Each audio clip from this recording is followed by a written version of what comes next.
Okay. That was so short. No, not always.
Sometimes we think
We're just waiting for the mayor to be in the antechamber, and the council meeting will begin. It is now 5 p.m.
So, ladies and gentlemen, just a little change in procedure. If you would all rise.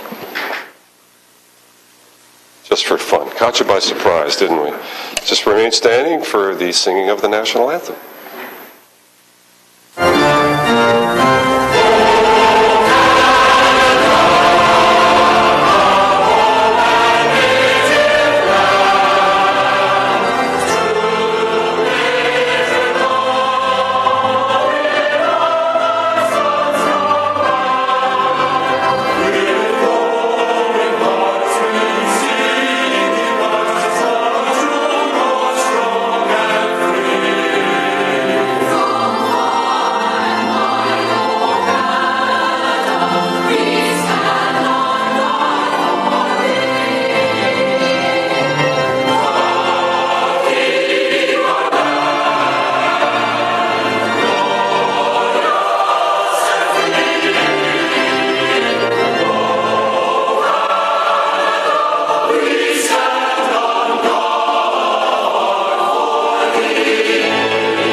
Thank you very much. Please be seated.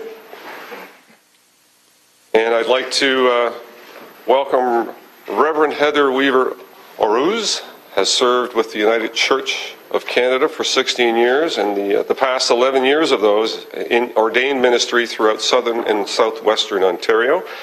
Heather and her family currently serve with Olivet United Church, steps from Upper James and Fennel, providing supply ministry until this May.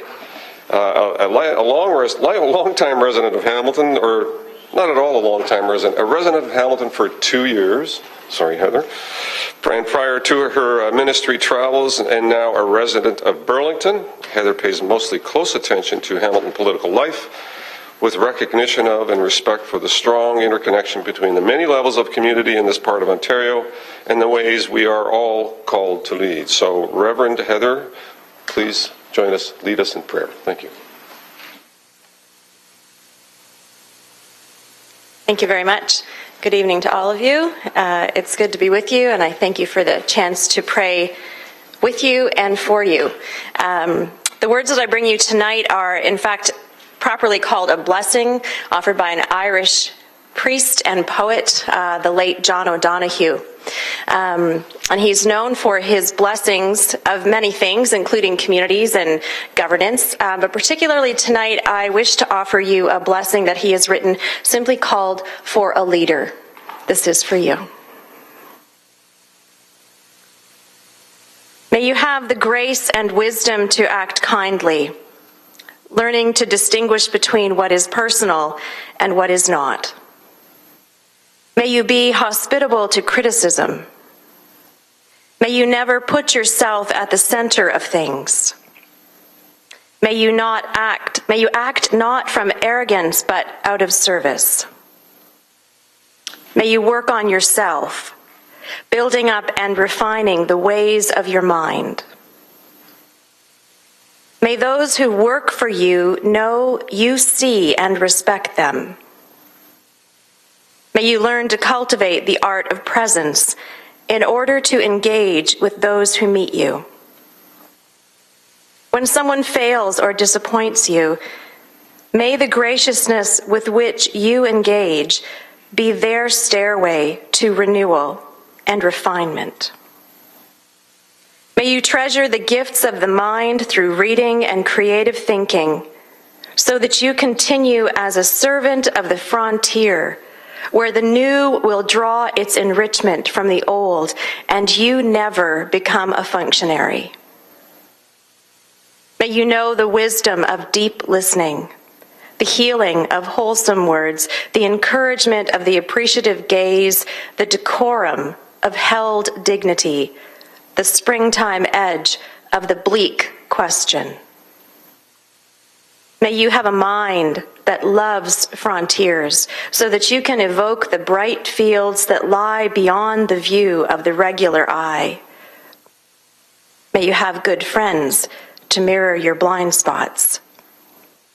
And may leadership be for you a true adventure of growth. God be with you in your meeting tonight. Amen. Thank you. Thank you. Thank you, Reverend. You're certainly welcome to stay, but unless you want to witness the riveting process of developing public policy, you're also welcome to leave. Thank you. Thank you for being here. Members of the public are advised that our meetings are webcast live by the City of Hamilton and temporarily archived on the city's website. Other individuals and the media may also be audibly and/or visually recording this meeting. Madam Clerk, are there any changes to the agenda? Yes, Mr. Mayor, there are two added correspondence items. 5.8 from Mr. Bassey, the Integrity Commissioner, respecting an update on the status of open inquiries to be received. 5.9 from MMM Group Limited, respecting opposition to Planning Committee's decision to deny applications for lands located at 3105 Fletcher Road, to be received and referred to item 4 of the Planning Committee report. And one added notice of motion from Councillor Jackson regarding bridge funding for the 91st Highlanders Athletic Association. Okay, thank you. May I have a motion to approve the agenda as amended? Moved by Pearson, seconded by Ferguson. All in favor? Carried. Approval of the minutes of the previous meeting. Members of Council, there are 2 minutes here, January 14th and January 21st. What is your wish? Moved by Ferguson, seconded by Connolly. All in favor? Carried. On the communications items, Member of Council, there's items 5.1 through 5.9. I'll go through them one at a time. Item 5.1. Councillor Jackson. Thanks, Mr. Mayor. This is from the town of Ajax. I was intrigued by it, Canadian Infrastructure Partnership, and they're basically asking that whereas currently the governments of Canada are currently investing 3 to 3.5% of the gross domestic product annually in public infrastructure renewal, they're asking that be considered up to 5%, increasing it to 5%. And CCing all members of Parliament along with members of provincial Parliament. And it mentions about Premier Wynne. Our provincial Premier has issued the challenge as well to all parties at the federal level in light of the election this year. I didn't see this at all as political. I saw this as something that we're just talking about. In fact, we'll be dealing with later tonight with our capital budget process that we may be approving tonight that still has infrastructure renewal and upgrades as our top priority for road, sidewalk, water main and sewer restoration. So instead of just receiving this, Mr. Mayor, pending my colleagues' comments, I'd rather move that we endorse this resolution, especially in light of the federal election year. Thanks, Mr. Mayor. Thank you. Any further comments? Do you want to move that then, Councillor? Okay, moved by yourself, seconded by Councillor Collins. All in favor? Carried. Thank you. Item 5.2. Any comments? Motion to receive and refer to Manager of Planning and Economic Development. Moved. Moved by Jason, second by Maria. All in favor? Carried. Item 5.3. Correction on that? Moved by Johnson, seconded by Johnson and Johnson. Yes. All in favor? Carried. Thank you. Item 5.4. Councillor Green. Mr. Mayor, through you to members of council, I would like to move that we receive this and send it to the appropriate committee, perhaps General Issues Committee. This is the item regarding electoral reforms. I think it's well worth having a full discussion on this correspondence. It seems like there's some very interesting applications as could be related to Hamilton and our current situation. So I would ask that we take this item and move it to the appropriate committee. Okay. Preferably so referring GIC. to GIC, that's your motion? Governance? That would make some sense, actually. To refer to the Governance Committee, moved by Johnson. Second that. Seconded by Farr. Yes, actually. Okay.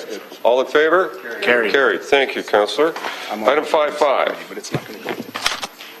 Motion to receive, moved by Pearson, seconded by Pizzuta. All in favor? Carried. Item 5.6. Councillor Jackson. Mr. Mayor, this is about consultation on Ontario's default speed limit, which is currently 50 kilometers per hour.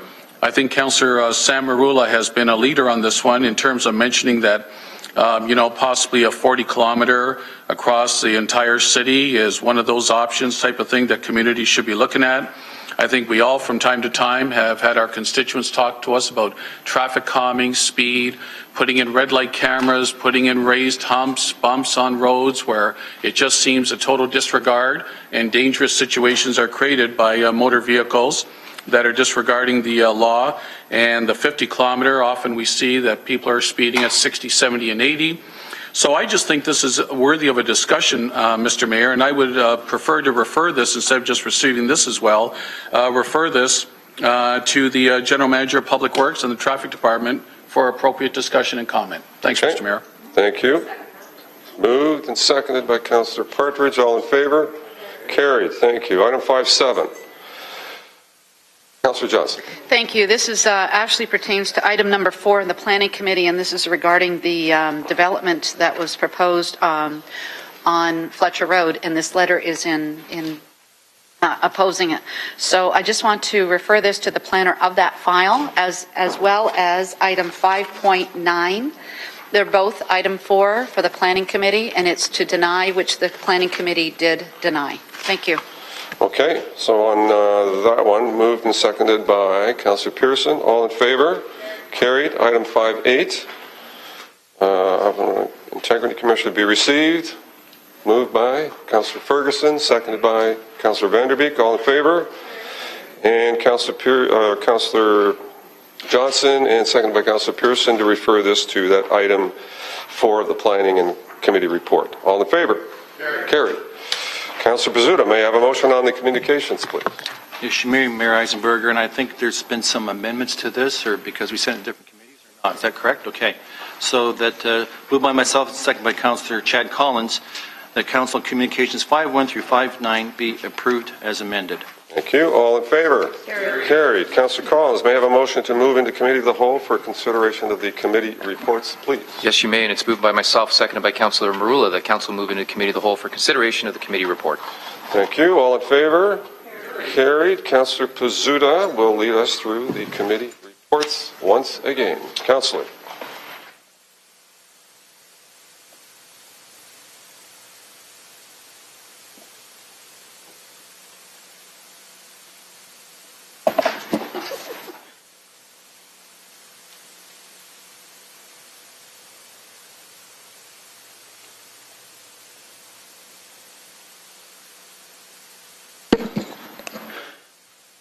Thank you, Mayor Eisenberger. Selection Committee presents Report 14-002 and respectfully recommends item number 1. Carried.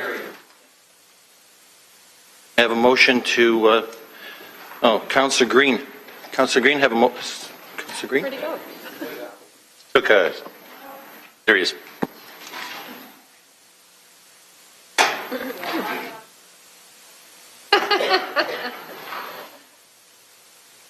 Councillor Green, may I have a motion on the committee report for the Selection Committee?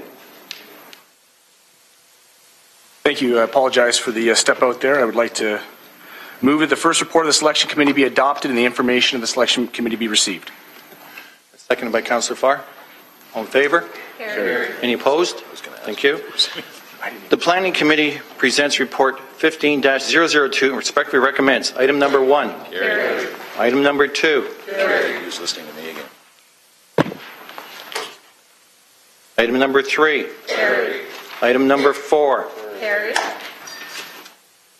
Councillor Johnson? Yeah, this is regarding the item number 4. Thank you for my colleagues for supporting the Planning Committee's decision was to support the staff recommendation to deny. This was a huge development that was, in essence, leapfrogging in the Bimbrook Village to go to the outer extremes rather than to be planned and developed in the most reasonable way that was set out. There was a letter earlier that we had received, and that was 5.6, I believe, or 5.7, and this was from a lot of the residents, actually, that are very opposed to this. 5.9 was the applicant asking for us to reconsider, but I am still steadfast supportive of this denial at this point in time. And this is the 3105 Fletcher Road, and I just wanted to put that on the record, and I'm thanks again to my colleagues. Thank you, Councillor Johnson. Item number 5. Carried.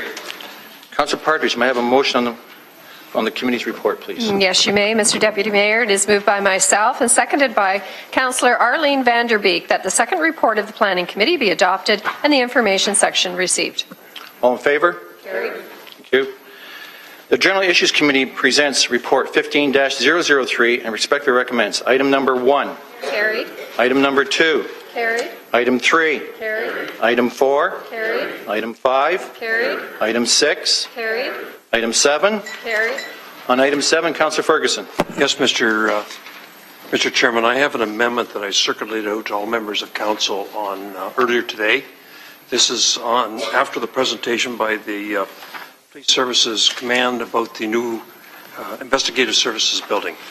And I didn't have the opportunity to attend the presentation, although I've heard it many times before. And I thought it was interesting when I viewed the tape that a number of member council thought we should be using police reserves first. And I thought, man, that makes sense. So I went back to the command and we had a good conversation about that. I was able to work with Mike Zagaric. And I'm pleased to report that of the $5 million that we need from the city for commitment to this building to be able to go on to the 2 senior levels of government, and this resolution is conditional upon getting the approval of the 2 senior levels of government before the project goes ahead, that we're going to get 4.1 million of the 9 million out of police reserves. And under the recommendation of Mr. Zagaric, he suggested that the balance 900,000 either come from 2014 surpluses, and we don't have the exact number on that yet, or from we debt finance it, which was the recommendation E that was in item 7 of report 15-003. So if you like, Mr. Chair, I can read the motion out. Everybody has it in front of it. Would you like me to read it out, or does everyone have it? No, I want it read out, please. Okay, so it was moved by myself, seconded by Mayor Eisenberger. The recommendation, item 7E of the General Issues Committee Budget Report 15-003, respecting the 2015 tax-supported capital budget, be deleted and replaced with the following. 1, that the City Hamilton is supportive of the Police Investigative Services building. 2, that the city commit $5 million of the needed $15 million in capital construction costs, conditional on the federal and provincial government commitment of $5 million each. That the mayor formally requests matching funding from the senior levels of government. That the city's contribution towards the Police Investigative Service Division headquarters in the amount of the $5 million be funded from the following sources. Police Capital Reserve, $1.2 million. Debt savings from the Central Mountain Station, like a whip, $800,000. Police DC Reserves, $1.5 million. Proceeds from the sale of the Mountain Station 30, which hasn't happened yet, but this is at the low end of the appraised value that we received of $600,000. And debt financing or the 2014 police budget surplus, $900,000. For a total of $5 million, and the staff be directed to report back to council on the success of securing the matching funding from the senior levels of government. And 6, that the 2015 tax-supported capital budget and financial plan be amended to reflect the total capital cost of the Police Investigative Services building. Now, Mr. Chairman, this project has been on the ask list for 20 years now. It started out in 1995, and we're getting some warm receptions from the 2 senior levels of government, but it's by no means committed yet. But we can't go to them for a formal ask until council endorses the project and agrees to put in their 1/3 share. So that's the purpose of tonight's motion. I think you heard the presentation from Dan Bowman, the chief, at the GIC meeting of last week. If any of you have any further questions related to this, I'd be happy to try to answer them. Or Chief DeCare is also here, as is John Radazzo, the financial manager for the Police Services Board, as is Mike Shea, the superintendent that's overseeing this project that Dan reports to. So I respectfully put it before you for the vote. Thank you. And Councillor Ferguson, your seconder is? Speakers list here. Councillor Collins, please. Thanks, Mr. Chairman. And I certainly don't, I understand it's a priority for police, and certainly Councillor Ferguson and I have had a couple of conversations outside of the budget process in terms of the importance of the building and the project to Hamilton Police Services Board and certainly the chief and his staff. But I have two concerns. One is that there is, I just want to confirm this, in fact, we just passed a motion put by Councillor Jackson tonight to support the town of Ajax's support for an infrastructure program in general. Currently, there is no application process. So there's nothing out yet for municipalities across the province of Ontario to apply for a federal provincial infrastructure program. In fact, as I understand it, the Premier is yet to sign anything with the federal government in terms of a relationship, a formal agreement between the feds and the province. So can I confirm that through you to staff? Mike Zagarek, please. Through you, Mr. Deputy Mayor. As it relates to the Build Canada, the new Build Canada program, that's the federal infrastructure program. The component, the communities fund component, which is the component of the program that municipalities traditionally submit projects for consideration. There is no formal program between the federal government and the province of Ontario, and so currently there is no intake as it relates to community programs. If there was an intake program, what's our priority list? Through you. So through you, Mr. Deputy Mayor, when a formal program is announced, staff will review the criteria of the program, and we will come back to council with a discussion as to what the criteria of the program includes and which city priorities may align well with the criteria of that program. So again, pending a formal announcement of the program and the details of that program, we would come back to council with some recommendations and seeking some direction. Just to confirm, I take it from your answer through you, Mr. Chairman, we don't have a list right now because we don't know the criteria for the program. So we don't have a priority list. So through you, Mr. Deputy Mayor, the city has a number of unfunded capital priorities. I'll just remind council we had approximately $83 million of unfunded capital projects as part of the 2015 capital budget. But again, yes, when we receive confirmation of the criteria of the program, then we would come back with some recommendations and seek some direction. Thank you for that. Second issue I have, so the first issue is there is no program to apply for. The government is not taking applications at this point in time. Second issue that I have, and I shared this with the chief and with Councillor Ferguson, is the fact that last year was the first year we funded anything for the police out of the city's capital budget process. So you recall we purchased, I think, a bomb truck to replace aging infrastructure that the police had. And it was the first year that the police capital requirements were in competition with all of our internal operating departments. So they were competing with local roads, bridges, recreational improvements, libraries, and the like.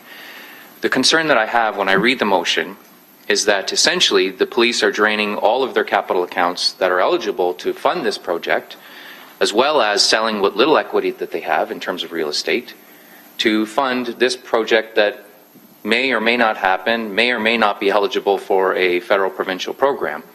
So my question would be, and I've read the capital budget book several times, and the police had a number of projects this year that were not funded. They were not part of our discussion process. In fact, I think the police actually took projects off the 2015 list. Included, if you recall, was the marine facility that was recommended for 2015. That was $4 million. That was put off. There was a command van for $750,000. That's been pushed out. A prisoner escort vehicle for $90,000. That was pushed out.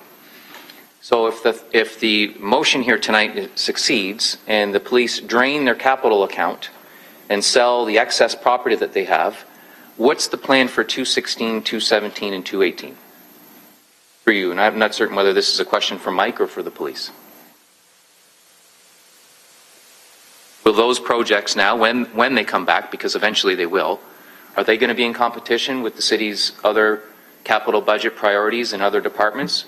Mr. Zagar, can you take a stab at it? So through you, Mr. Deputy Mayor, I can start. I'll just remind committee that during our deliberations with respect to the 2015 capital budget, our forecast didn't include any available funding for the police priorities. In fact, I believe Councillor Ferguson made reference to Recommendation E, and Recommendation E was that any projects put forward by Hamilton Police Services Board and considered by Council be considered to be funded from debt financing.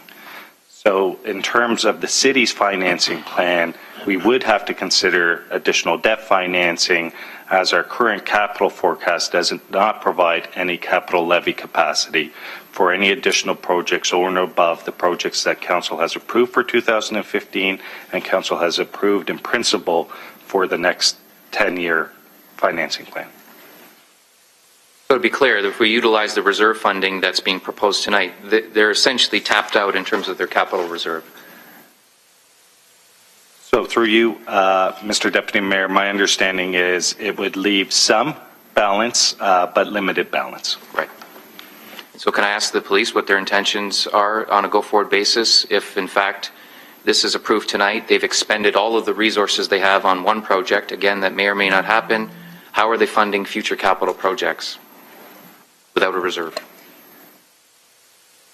Chief Care, please.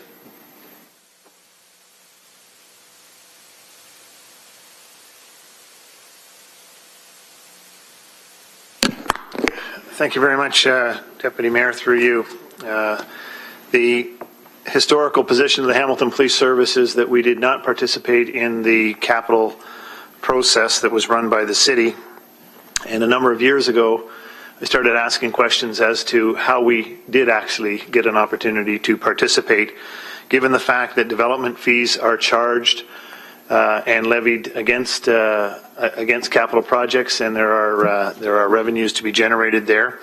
What we did in working in concert with the city is we put all of our projects that are capital oriented into that development fees process, which is done only once every 5 years. In 2010, when it was done, we did not have an opportunity to participate. When it was done most recently, we worked with the city and the staff to make sure that all of our capital projects were appropriately put on the development fees expenditures or charges.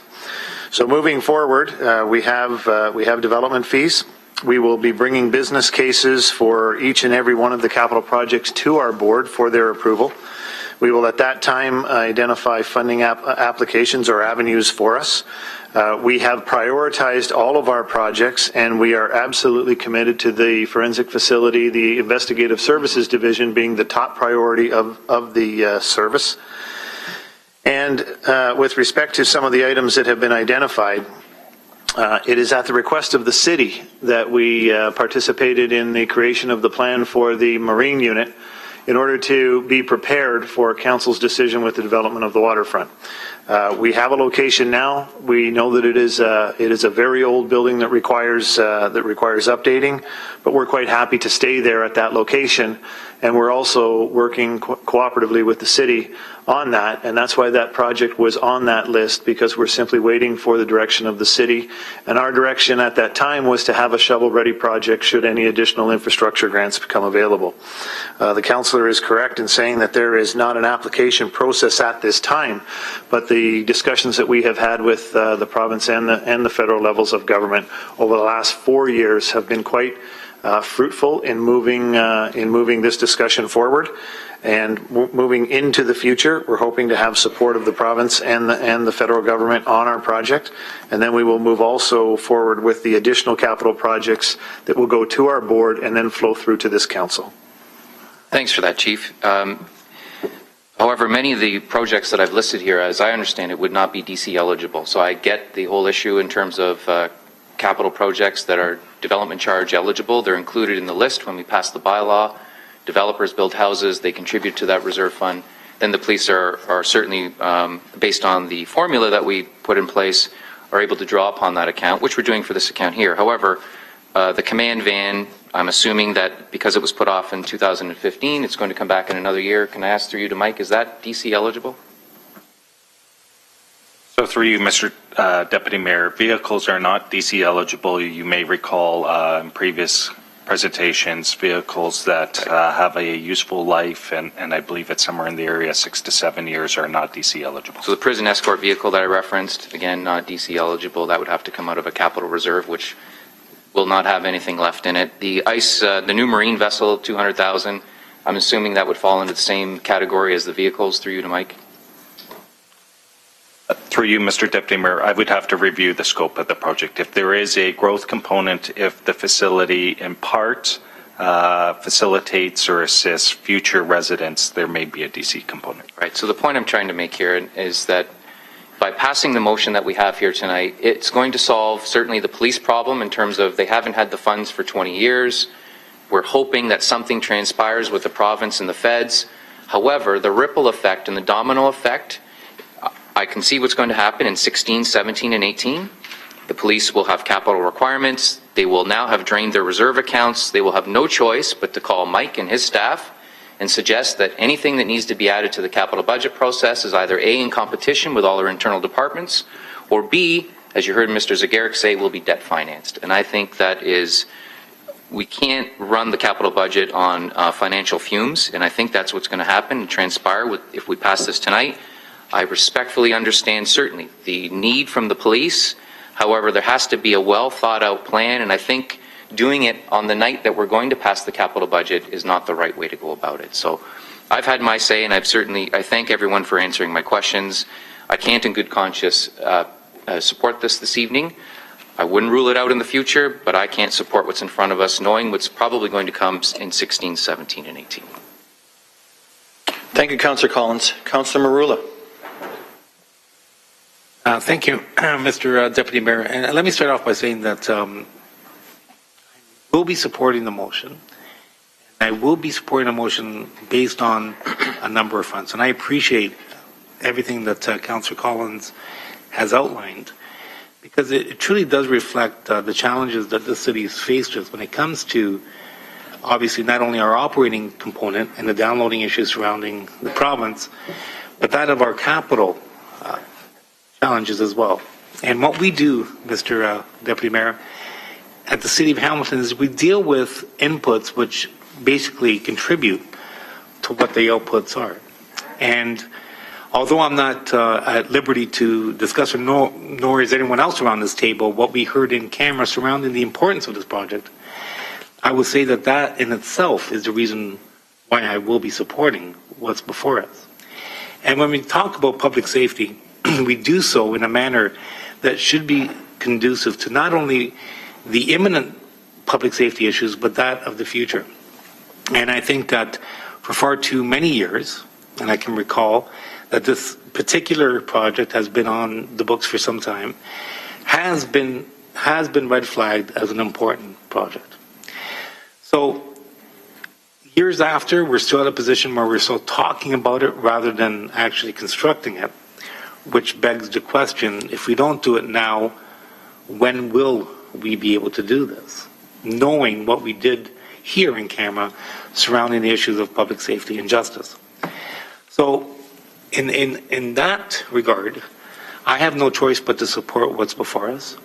I think it's incumbent of us to do so, recognizing that we're behind the eight ball on many fronts as a result of the who does what and who pays for what scenario at the City of Hamilton. And all of this is as a direct result, and we're not the only municipality in Ontario suffering from this. There are many others.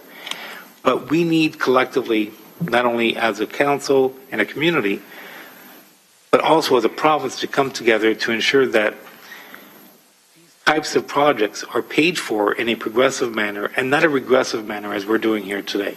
And I think we will be subjected to financial consequences for future reference. But when we weigh public safety against some of the other challenges, I think public safety has to prevail, particularly when we're dealing with a justice scenario. So, and that's what makes this decision so difficult, is that what comes first, a sidewalk or a road, or the public safety and justice that we're we're committed to ensuring that the city sees. So as a result, I have no choice but to support it, and that's basically where I stand, and I appreciate your time. Thank you, Councillor Marula. And just the clerks, I just want some procedure here. Councillor Ferguson introduced the motion. I've got a speakers list here. He's indicated he wants to speak. Would he be a second-time speaker, or would he be on the list? On the list. Okay. So next then is Councillor Ferguson. No trouble with waiting until everyone has spoken, come back to the second, because then maybe I can answer more questions. I was going to deal with some of the issues that Councillor Collins raised. I'm looking forward to that, but I'll wait till it's my turn as a second-time speaker. Okay, I'll come back to you then, Councillor Ferguson. So we have Councillor Jackson. Thanks, Mr. Deputy Mayor. And I heard the police presentation a couple of weeks ago on the capital budget side. There were a number of projects that they listed over the next 5 to 10 years. But I heard loud and clear that the chief spoke of the fact that this ISD building is the #1 priority. So I'm not even looking further down the road in terms of the other submissions. The chief and the board had to do, Mr. Deputy Mayor, do their planning accordingly, which is due diligence and prudent on their part for 5-10 years down the road to look ahead. But I'm not on for other capital projects that may come back in the next year, 2 or 3, for more serious consideration. The chief, the police board have said this is their very top #1 priority, if I heard correctly. So I'll be supporting it based on that premise. Secondly, Mr. Deputy Mayor, we had a very successful campaign about 5-6 years ago when former General Manager Jim Kay of Emergency Services quarterbacked the three-way partnership between the federal, provincial, and municipal government to build the state-of-the-art $25 million multi-use emergency training center that happens to be up in my area at the corner of Nebo and Stone Church Road. Wonderful facility, and it was done through the three-way partnership. I'm hopeful that based on what Councillor Ferguson, as chair of the board, has put here before us today, the hope is that a similar type arrangement will unfold. But I want to make it clear, if there is no federal provincial money flowing in equal partnership, then I would hopefully respectfully say that both the police board and the chief will come back to this table to give us the update. And if it's not favorable news, then I, at least as one member of council, Mr. Deputy Mayor, will be possibly reconsidering where I stand on the project, only because infrastructure renewal, retrofit, and upgrades has still been my #1 priority. The mandate I got last fall overwhelmingly confirmed that from the electorate of Ward 6, which I'm honored again to be back here to say and to speak on their behalf to the best of my ability. And so I'm supportive of this tonight, and I'll keep fingers crossed that the federal, provincial governments will be open-minded to renewed partnership. And I'm also pleased to see that the police board has dug into reserves to come up with the bulk of the $5 million that the municipality will be putting forward. Thanks, Mr. Deputy Mayor. Thank you, Councillor Jackson. Councillor Farr, please.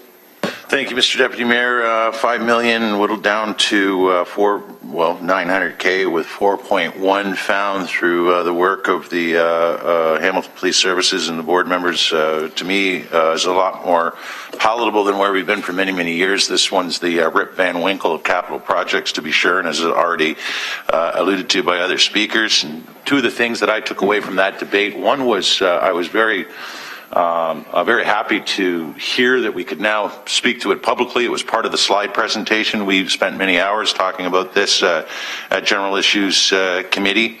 And that was the speaking point with respect to the possibility down the line with this aging facility, if it were status quo, of contaminated evidence and the ramifications there. And we're not just talking about a forensic facility that's used for major crime investigations. There's a number of reasons why we continue to use from years of having presentations on this subject, a facility such as a forensic lab, and to get it up to date and get it into this century is, I think, pretty important, particularly as it speaks to the possibility that somewhere along the line we could start losing court cases and criminal activity is that people are getting away with stuff because of some savvy defendant lawyer that is able to suggest that the age of the facility and the condition of the facility is a reason to allow these folks to walk. So that was the key for me, that we finally had an opportunity to share that with publicly, because I think it's the strongest argument to move forward on the forensic side of this. On the facility as a whole and the support, whether we get it provincially or federally, that too was alluded to, in fact discussed, and I believe McMeekin was referenced and Sweet was referenced. So I think I understand how fruitful to date those conversations have been at upper levels of government. However, no commitment has been made, and that's why we have that conditional piece attached to this. Should they come through with their 5 provincially, their 5 federally, we now come through with our 9, and this long-awaited facility comes to fruition for our Hamilton Police Services, and on the forensic side of the facility gets a long overdue update. I'm sold on that and have been for some time. Finally, I was very pleased to see that I believe there's a delegation coming soon from the Beasley Neighborhood Association. Our General Manager of Planning and Economic Development has also confirmed that when this, and it looks more like a when than an if at this point, which is good to hear, this facility begins the design phases, that the community members will be stakeholders and sit at the table and offer some insights on what they feel is appropriate design for that neighborhood that will continue to see an influx of different projects coming forward. I'm sure they already are, and more in the near future, and they do like to be heard, as most neighborhood associations and neighbors do, when it comes to projects, particularly one of significance such as this that takes up essentially a whole block. And so knowing that we fall within the design review panel that the General Manager of Planning and Economic Development and with our planning policies already have in place, a design that meets the needs and fits the existing architecture and works with the community is appealing as well for me. So I support what's here, and I was quite pleased to hear earlier today when we had $4.1 million. I didn't expect that. I thought maybe 2.4, 2.5, but 4.1 is, to me, most palatable. So I'll support what's here. Thank you, Councillor Farr. Mayor Eisenberger, please. Yes, thank you, and that's precisely why I've seconded the motion. And I think it's a pretty strong indicator of how high a priority it is when the police service is bending over backwards to try and find the resources to pull this together. My previous iteration as mayor, this was the top priority then for many, many years. It is still the top priority. It is an issue that I think needs attention, that we can't just continue to ignore and push down the road.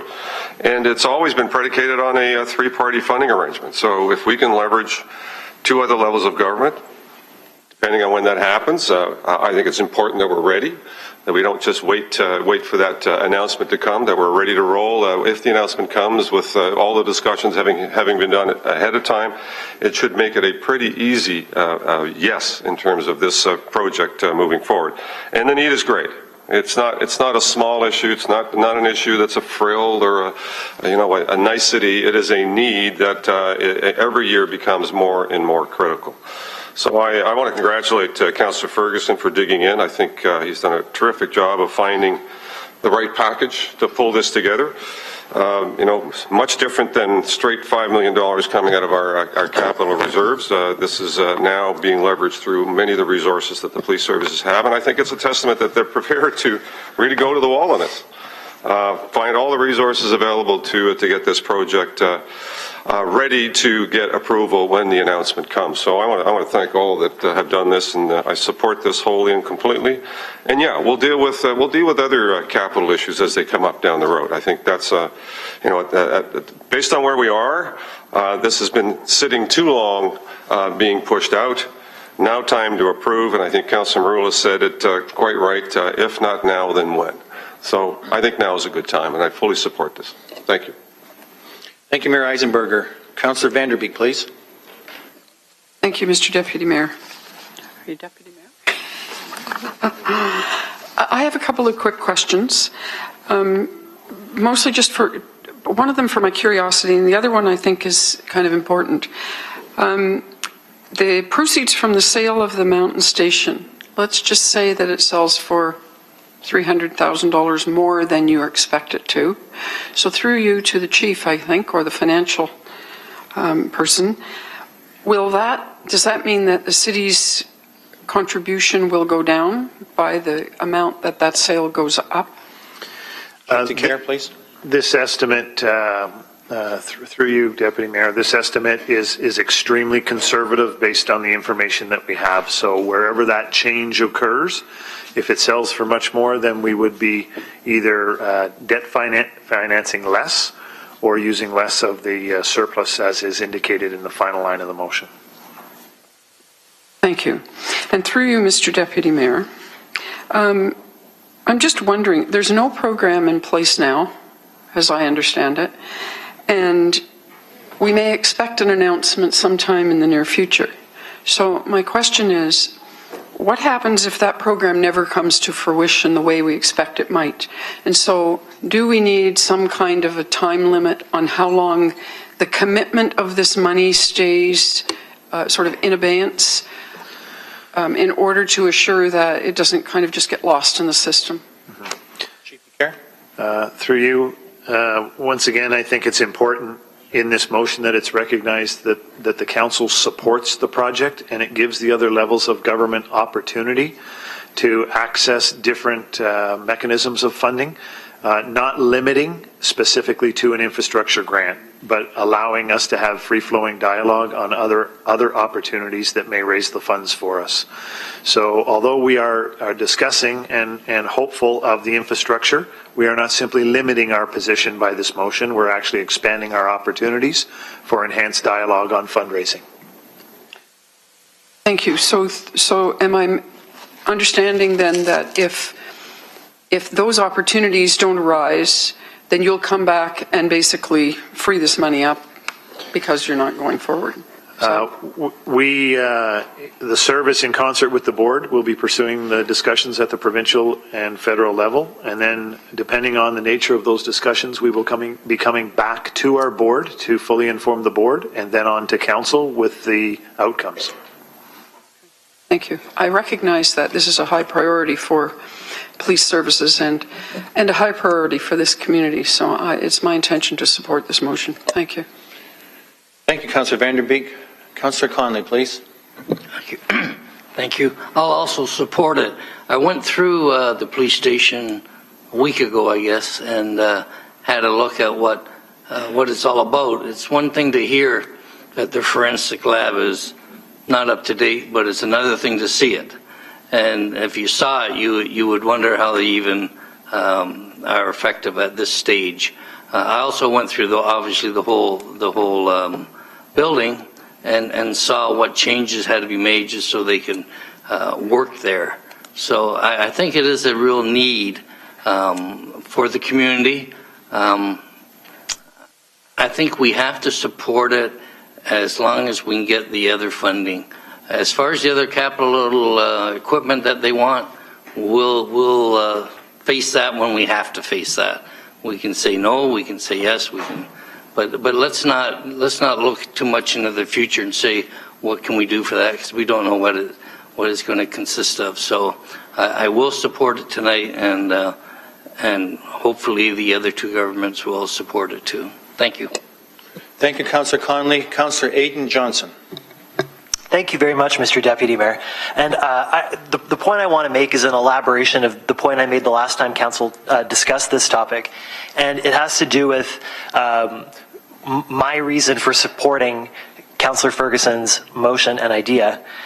My concern is based on the municipality's legal role in the investigative and policing process in the justice system.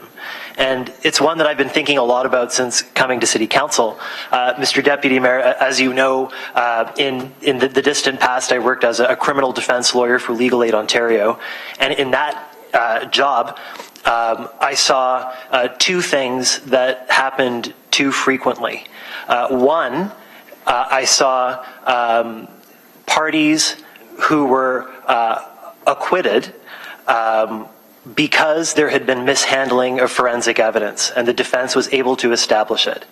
And one wonders how some of these cases would have turned out had there been proper legal handling of the forensic evidence. And it so happens that as a municipality, we have the privilege of providing a police force to ensure that the innocent are protected and that the guilty are properly investigated and arrested and hopefully eventually convicted. And I strongly feel that we would be falling short of our role, our constitutional role in the justice system if we don't adequately provide what the police need to do their jobs properly. The other category of cases that's on my mind is the category of cases where evidence is mishandled and an accused is either in a small number of cases, but nonetheless a significant number of cases, wrongfully convicted because the wrong evidence is wound up in the wrong dish or the wrong bag. It's not that common, but it's something we have to worry about. Or cases where a case is needlessly prolonged due to mishandling of evidence, and the constitutional rights of accused are trampled. It is our job as a municipality to play our part in the justice system. And I think that if we don't provide the police with what they need, we will be in dereliction of our duty. So that's why I'm supporting the motion. That said, I'm looking forward to Councillor Ferguson's answers to the very necessary questions we heard from Councillor Collins about the fiscal plan. Thank you very much. Thank you, Councillor Johnson. Councillor Green, please. Thank you very much, Mr. Deputy Mayor. I have to say that the first time around, this was a very I had a lot of challenges, a lot of the same concerns that some of my colleagues shared, and I appreciate and watch with awe my colleague, Councillor Collins, kind of pick apart these processes. It seems that, coming back with a $4.1 million fine is significant, to say the least.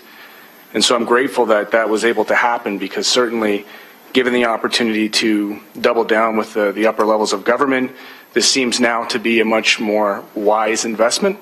Although I should note that I do share the concerns of my colleague, Councillor Collins, but I will be supporting this motion. My challenge, though, and I'm just wondering why, given these options, they were not the first proposal put forward. Understanding how tight our budgets are and how big, in particular, the police budget is. I guess my question is why wasn't this part of the first proposal?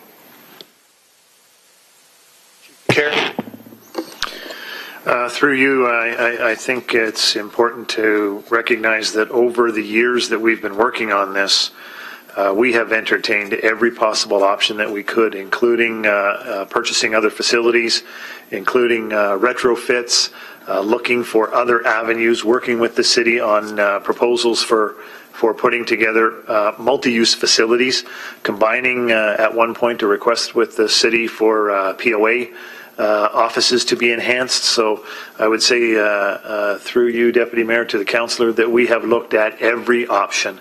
And along that route, we had much discussion about the financing and how to go about that. And it has always been the city's position, it has always been our position, that we should not be funding from reserves. It is an unhealthy way to continue to run our business. We all recognize that, and I support Councillor Collins' remarks in that area. We are at a stage where this project must take place. And we will find other ways as we move forward to deal with other capital issues. But what is going on now must be addressed. We are at a critical stage, and we have to move forward and prioritize this. And that priority is, I think, demonstrated by accessing those capital reserve funds in the amount that we are. Thank you, Mr. Deputy Mayor. That does satisfy my question. I do appreciate Councillor Collins drilling down on this, though, because would I hate to have been split on this type of magnitude of a decision at a $5 million price tag. So it certainly makes it a lot more palatable for me, and I trust the direction of the Police Services Board and the motion put forward by Councillor Ferguson, that this is the direction they want to take, and that's for those reasons. That's why I'll be supporting this motion. Okay, thank you, Councillor Green. I have no other speakers other than back to Councillor Ferguson. Councillor Ferguson? Well, thank you, Mr. Chairman, and I do want to thank most of the members of council who are supporting this project. That I think sends a good message to the police that you are supportive of them and appreciate that. I think the chief got ahead of me on this one. This wasn't easy dipping into our reserves, and because we, as Councillor Collins said, we would like to keep them from other projects, but the chief and I had many conversations, and I could tell you my view after seeing what was said at last week's GIC is that we had to send all of you a crystal clear message that this is the number one most important project to us. And I think this is the way of doing it by putting up $4.1 million from our reserves. And now if someone wants to make a motion that we take 2.5 out and put that to capital financing or debt financing, I'm prepared to listen to any amendment that may come forward. But, on the whole issue of grants from the other two levels of government, we have been successful in the past.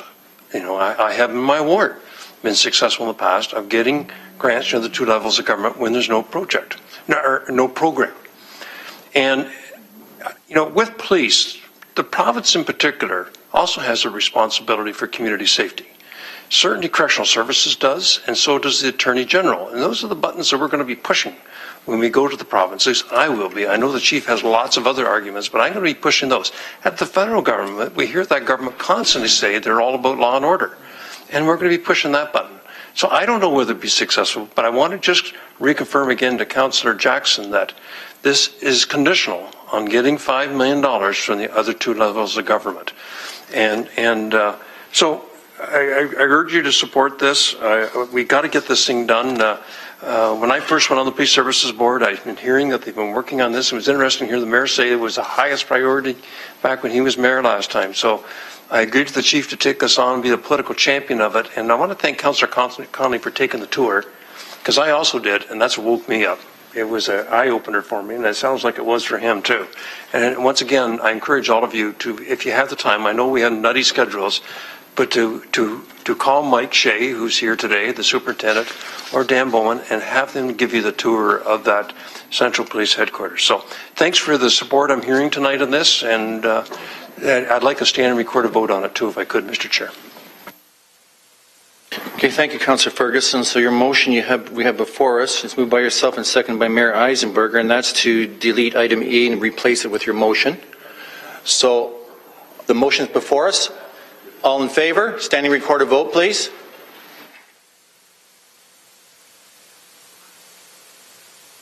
Okay. Mayor Eisenberger, Councillor Aidan Johnson, Councillor Farr, Councillor Green, Councillor Marula, Councillor Jackson, Councillor Connolly, Councillor Pearson, Councillor Brenda Johnson, Councillor Ferguson, Councillor Vanderbeek, Councillor Partridge, and Councillor Pasuda. Okay. And opposed? Councillor Collins.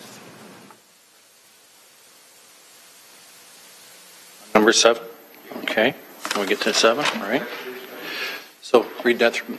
Yes, that carries, Mr. Deputy Mayor. It carries. Thank you. So, now item 7, as amended, standing record of Councillor Jackson.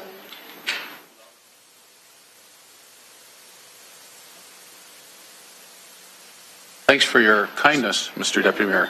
You're welcome, sir. So, Mr. Deputy Mayor, this is the overall capital budget now amended with what we just did on the police ISD building. I'm supportive here tonight of this capital budget. Mr. Deputy Mayor, I think it's a very prudent budget. It's part of what ultimately we will be approving as an operating budget in the next 2.5 months. It helps us get to where we need to. I think it continues to place infrastructure renewal as a top priority. It continues to provide emphasis on waterfront development, on strategic initiatives. It provides some monies and funding to look ahead for other school closure properties, for parkland acquisition, something that I've been trumpeting for several years now.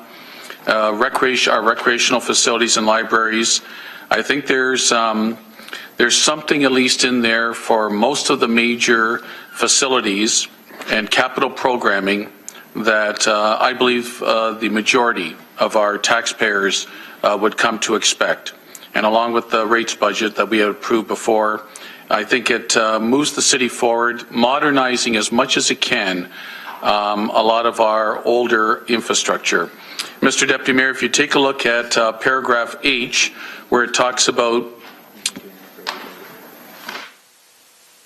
when you look at paragraph H, where it talks about $5.2 million additional dollars from tax-supported capital, Councillor Collins deserves tremendous amount of credit for freeing up that $5.2 million due to his due diligence and excellent homework he did. We all contributed to whatever degree, but he went well beyond in terms of the additional homework and drilling down he did to find and free up an extra $5.2 million from projects that have been sitting on the books, could have been closed, in a state of abeyance, reductions of the original project costs and money left over, still sitting there on paper. And he helped us find $5.2 million, which, if you look, Mr. Deputy Mayor, to the next paragraph, Roman numeral I, has allowed us to put the additional $3 million to local roads, capital programming, additional funding for our side streets, our sidewalks, those areas that the majority of our constituents look for safe opportunities and improvements on what they feel is the most important areas that their city and what they'll access in their city overall, that they expect these basic services to provide by their municipality and their municipal council. So, Mr. Deputy Mayor, overall, this over $246 million capital budget, both through tax levy support as well as through financing plan, I think this is getting us off on the right foot in this first year of this 4-year term, and I'll be supporting it here tonight. Thanks, Mr. Deputy Mayor. Thank you, Councillor Jackson. Any further speakers on the motion itself for us? Okay, so we're looking for standing recorded vote on item 7 as amended, the 2015 tax supported capital budget. Standing recorded vote. All in favor? Mayor Eisenberger, Councillor Aidan Johnson, no, he's not in here. Yep. Councillor Aidan Johnson. Pardon me, I intend to vote for the budget. Okay. Councillor Farr, Councillor Green, Councillor Marula, Councillor Jackson, Councillor Connolly, Councillor Pearson, Councillor Brenda Johnson, Councillor Ferguson, Councillor Vanderbeek, Councillor Partridge, Deputy Mayor Pasuta. And those opposed? Councillor Collins. Carries, Mr. Deputy Mayor. That carries. Okay. Thank you. Item number 8. Carry. Item number 9. Carry. Mayor Eisenberg, may I have a motion on the committee report? Yes, sir, you may. Moved by myself, seconded by Councillor Partridge, that the third report of the General Issues Committee be adopted and the information section received. All in favor? Carry. Thank you.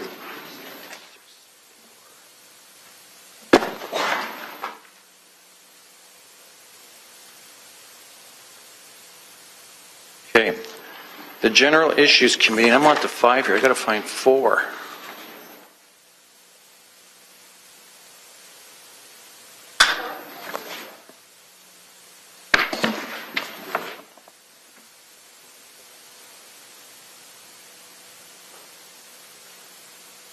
Okay.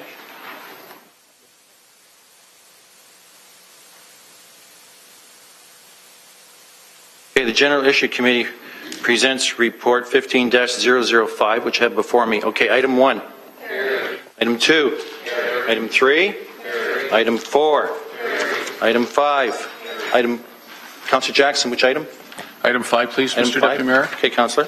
So, Mr. Deputy Mayor, I want to thank committee last week, and hopefully tonight this will be ratified. This is about Canada Post replacement of the home delivery with community mailboxes issue. Hopefully this council tonight will unanimously ratify the committee decision last week.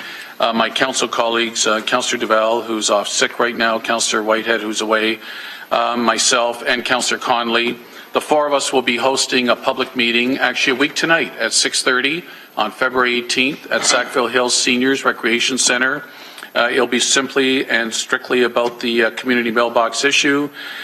City staff will be there. We're hoping Canada Post management representatives will be there. They've been in courtesy invited.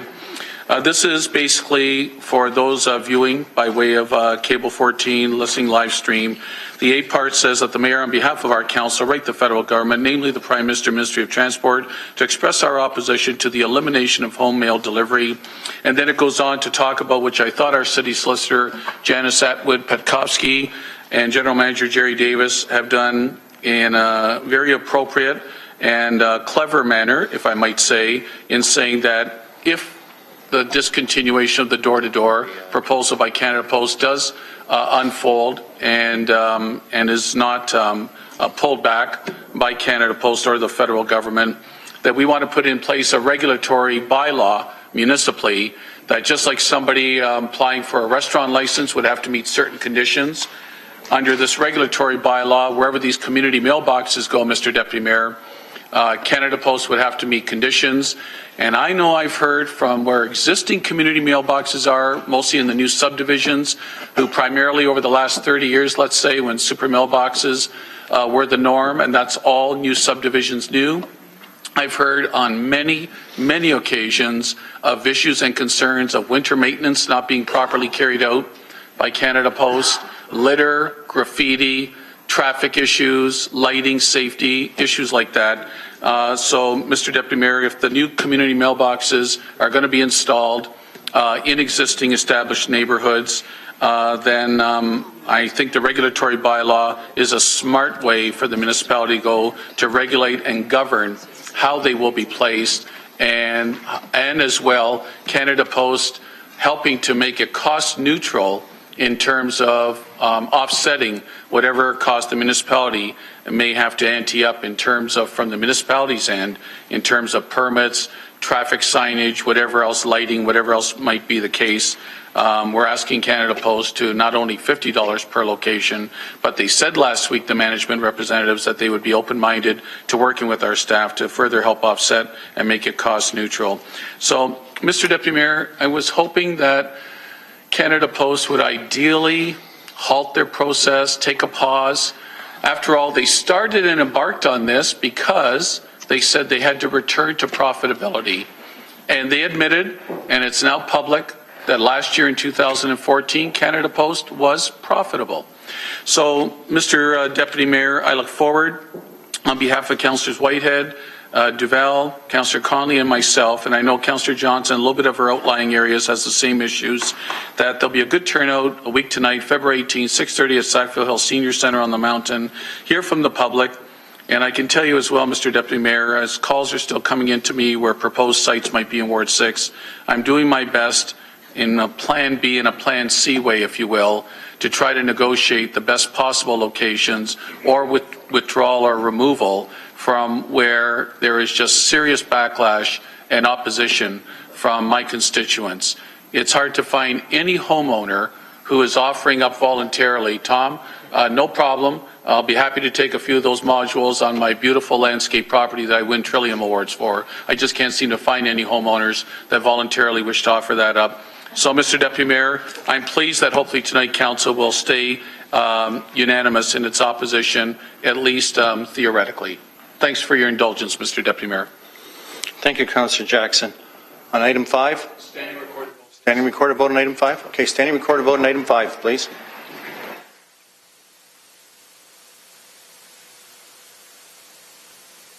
The record shows unanimous, Mr. Deputy Mayor.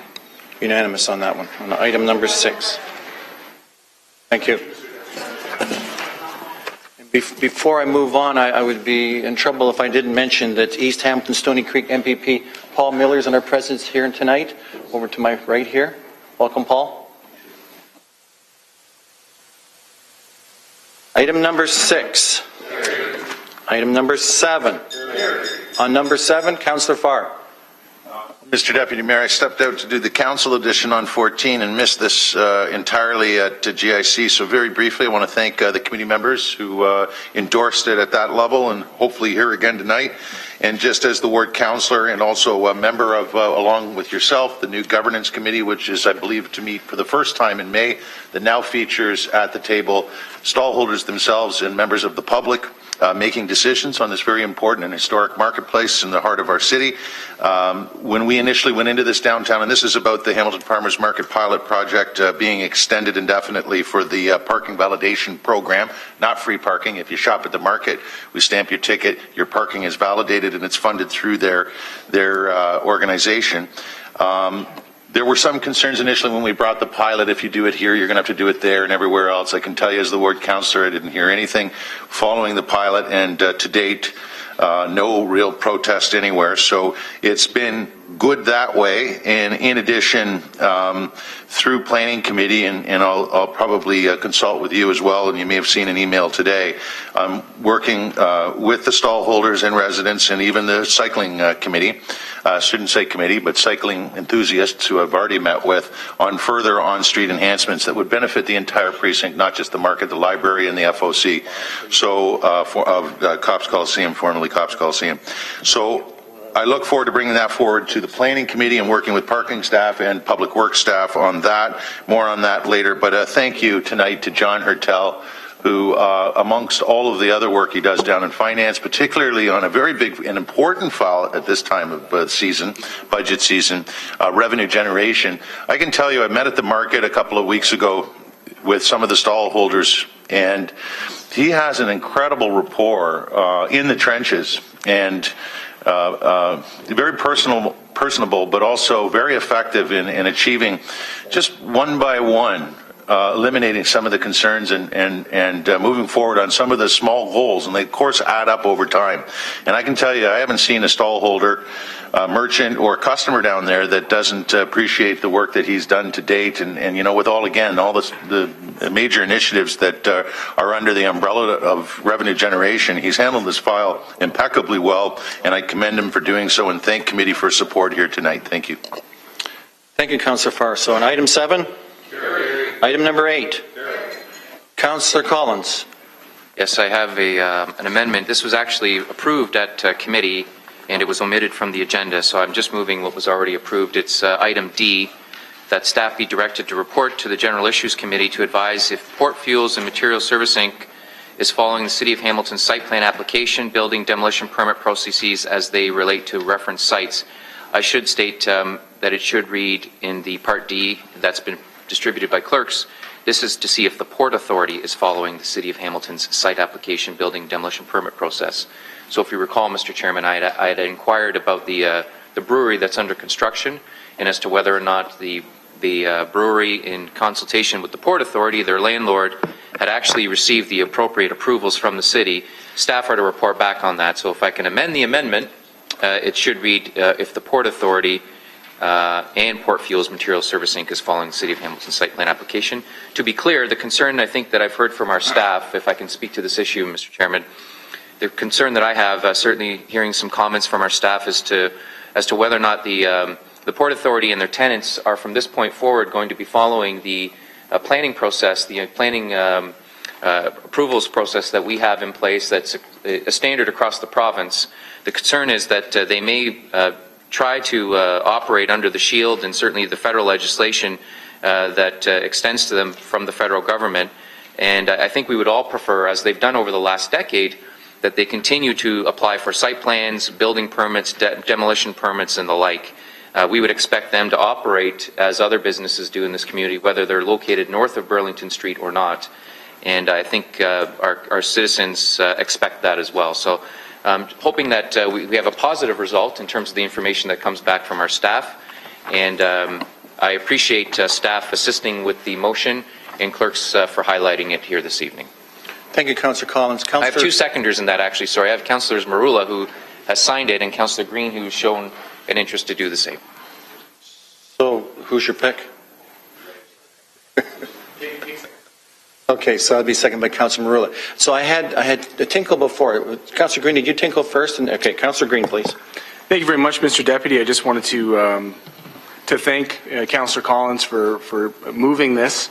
As the ward councillor most affected by this particular situation, it's important that the city maintains its ongoing jurisdiction of matters relating to the port, and certainly look forward to receiving the reports from WSP and thank them for the work that they're doing on that, kind of verifying some of the claims and making sure that we have full information on this project. This is a very serious decision, I know, for my communities and my neighborhoods, and has received a tremendous amount of opposition, and one that I hope that we can continue to get the best information possible to be able to make the most informed decision. So I appreciate that, and just wanted to put that on the record. Thank you, Councillor Green. Councillor Marula. Thank you, Mr. Deputy Mayor. And let me just start off by saying that this has now been a long haul. I believe that the first time that this gasification issue came forward, ironically enough, I think I was meeting with Mayor Eisenberger the day that this issue broke, when they were playing their game of trying to slide this whole public meeting in Ward 4 when it's a Ward 3 issue, and the fact that they weren't communicating publicly. And really, from day one, I think this whole thing has been a charade from their perspective, and I take offense to it. Having said that, I think it's important that we do deal with the legalities surrounding this issue, because at the very least, I believe that it's incumbent of us, although most of this project doesn't fall within a city jurisdiction, the one aspect that it does is the planning component. And because it's on port lands, because it's federal and provincial jurisdiction from an environmental perspective in the lands itself, we really, although we're the most impacted, have the least to say about this project. So if they plan on conducting their business through waterways, so be it. Then they can build the next Swaroo and knock themselves out. The reality is they're going to be using our streets, our infrastructure, and that to me is offensive, and it adds insult to injury. That not only do they want to basically conduct business that's going to increase our airshed issues and challenges, but also use our infrastructure to do so that we've paid for.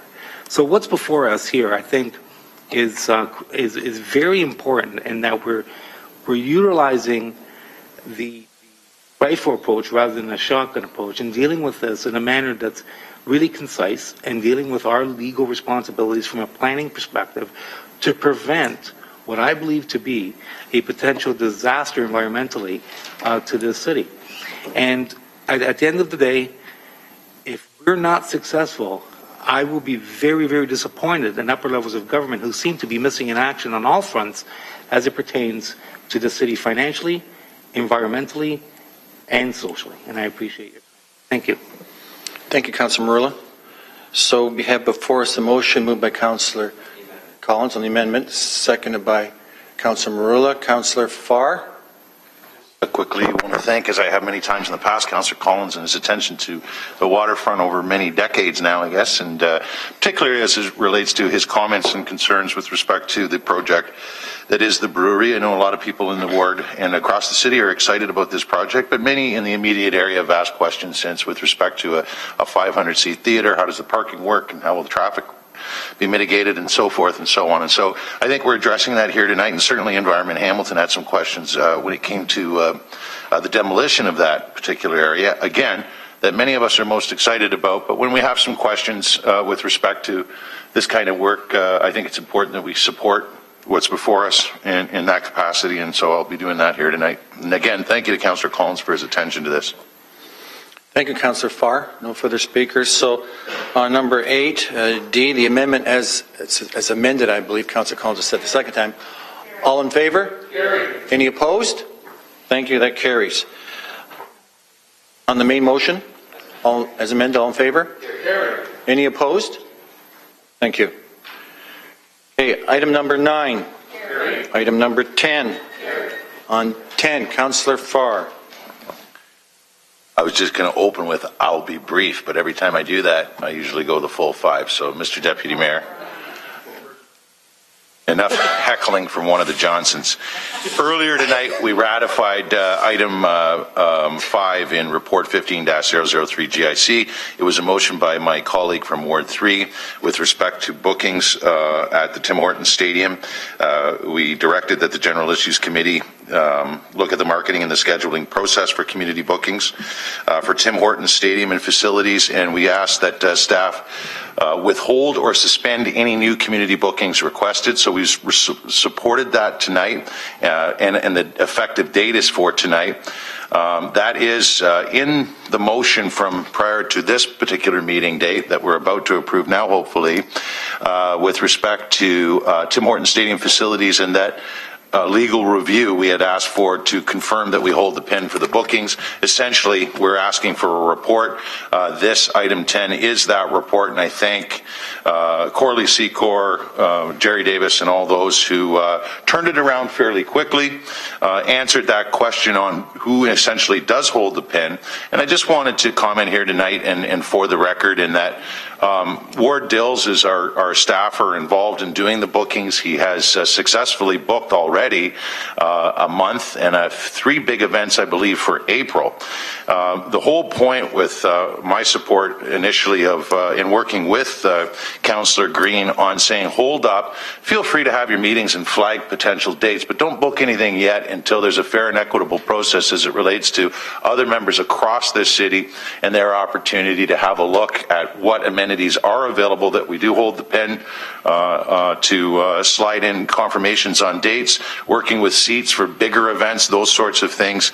I think it's important for all of us that we can avoid the potential situation somewhere down the road where, one group says they can't get this facility because somewhere prior to this motion here tonight and the report we're about to receive and what we ratified just an hour ago, someone had booked it well ahead of any fair and equitable process. So no disrespect to anybody who has any intentions to book the space, and certainly not to our staff who have done a really good job under Ward and Rome and Rob in really accommodating people's intentions there. But we all know that many major events especially become annual events, and so we wanted to avoid, and I think we did here tonight, that potential of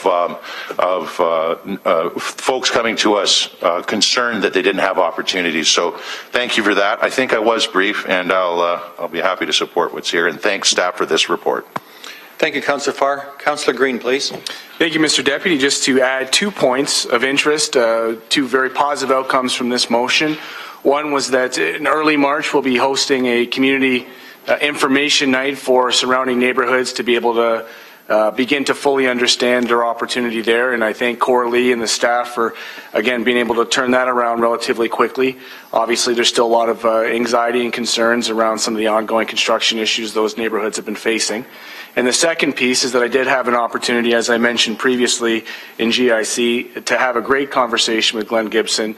It is well worth noting that up to date they hadn't booked anything and are supportive of complete community collaboration. So it was a great conversation, a good opportunity for me to, as the ward councillor, get a chance to chat with him. And I'm thankful, of course, to Councillor Farr, who's been able to support me along this motion. Thank you. Thank you, Councillor Green. On item 10. Carry. Item 11. Carry. Item 12. Carry. Item 13. Carry. Item 14. Carry. Item 15. Carry. Item 16. Carry. Item 17. Carry. Mayor Eisenberger, may I have a motion on the committee report, please? Thank you. My pleasure. Moved by myself, seconded by the esteemed Councillor from Ancaster, Lloyd Ferguson, that the 5th report of the General Issues Committee be adopted and the information section received. All in favor? Carry. Thank you.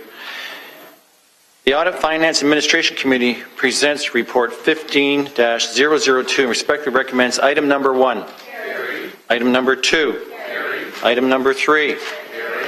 Item number 4, Carry. Item number 5, Carry.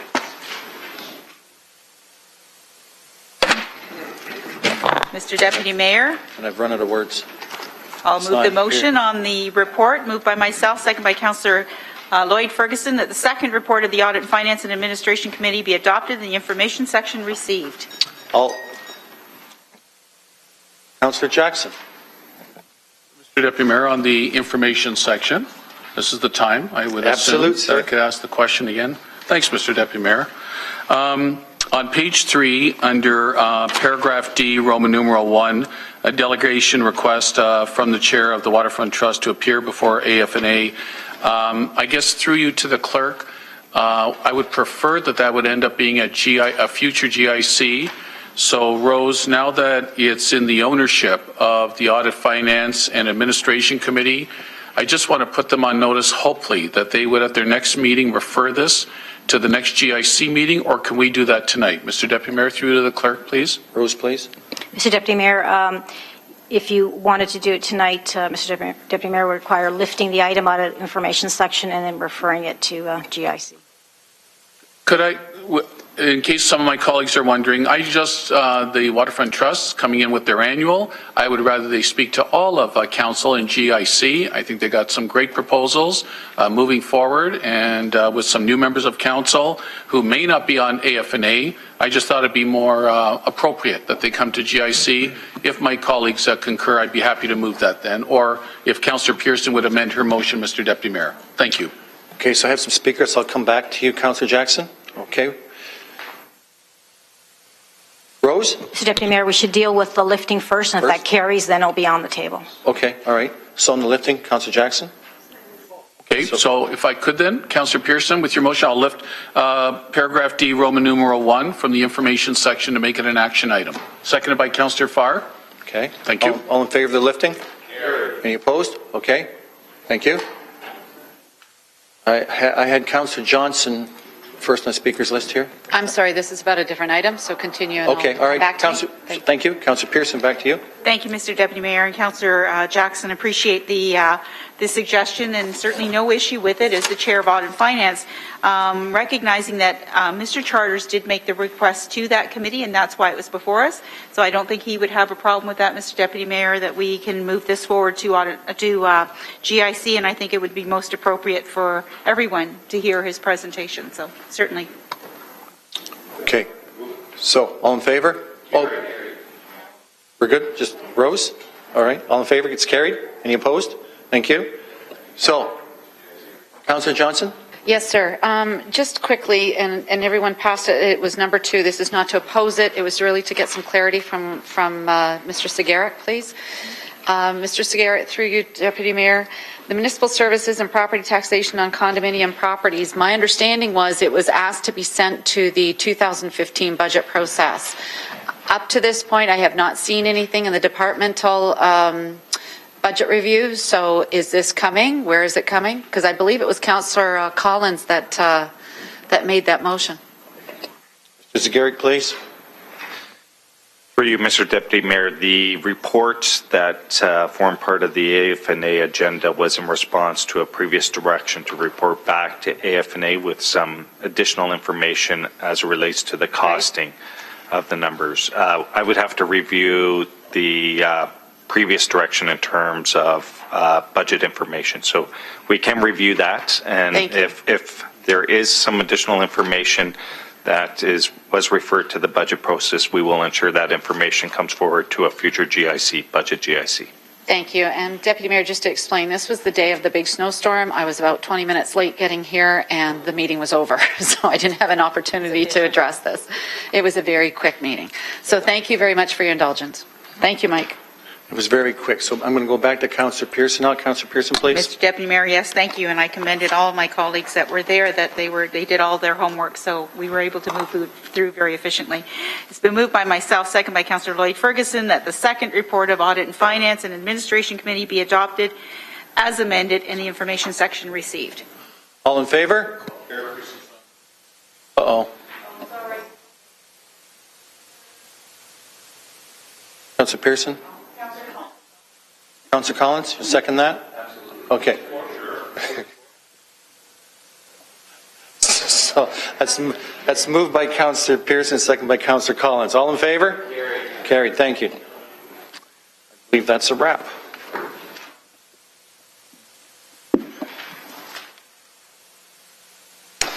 Thank you, Councillor Pizzuta. Councillor Collins, may I have a motion to rise and report, please? Yes, you may. It's moved by myself, seconded by Councillor Marula, that the committee of the whole rise and report. Thank you. All in favor? Carried. Motion 7-1. We have Councillor Ferguson to move that, but maybe, Brenda, you could reach over, or Councillor, you're here. Councillor okay. Ferguson, you have He's a here motion now. to appoint Councillor Vanderbeek. And for make a nice motion like this. Timing is everything. Turns to me and says, Moved by myself and seconded by my butt to the right. Councillor Brenda Johnson. The appointment of the Cross Melville District Heritage Committee, that Councillor Arlene Vanderbeek be appointed to the Cross Melville District Heritage Committee for the 2014-2018 term of council. Okay, thank you. Any comments or questions? Hearing none. All in favor? Any opposed? Hearing none. Councillor Marula, would you like to introduce your motion? Yes, it's moved by myself and seconded by Councillor Doug Conley, and it's related to the feasibility of establishing a City of Hamilton Adoption Service in partnership with the Hamilton-Burlington SPCA.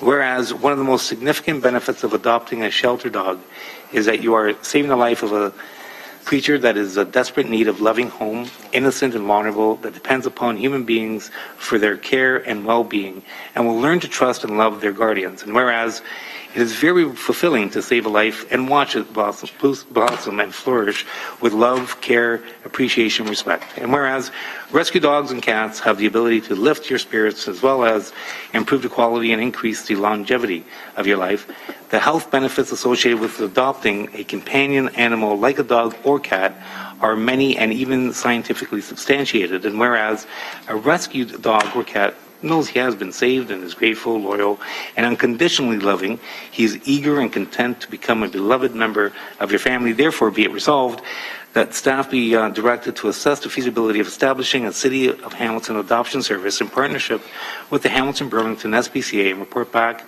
to the Planning Committee accordingly. And just to elaborate on this, Councillor Conley and I, in this short time, has been working diligently on this particular issue as well. And most recently, I was appointed with Councillor Johnson to the SPCA.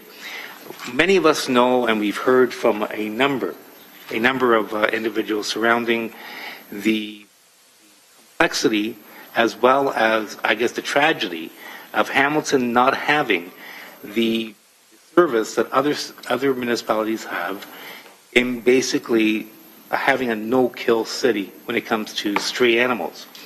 Unfortunately, we have a distinction of being known as a city that has a kill rate that's higher than others. And the reason being is manyfold. But one thing that's for certain is that our relationship with the SPCA over the last few decades has been inconsistent, unpredictable, and actually pretty chaotic. So in saying that, we're at a point now where we need to, the rubber has hit the road, and we need to actually have action that not is focused on territorial battles, on differences of opinion, on splitting, on basically infighting. It should be about the stray animals and preventing the killing of these animals, which I know people say euthanizing, but frankly, we're not euthanizing, we're killing these animals because these animals are healthy. To me, euthanization should be used if and only if and because and only because death, the option of death, is the better option because of illness. We're literally killing these animals that are healthy, vibrant, but are considered to be a nuisance.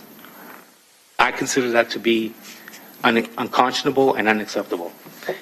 And in saying that, we are measured, I think every society is measured based on how we treat the vulnerable. And there isn't an entity more vulnerable than an animal. And so in essence, I think we can do better. I know we can do better.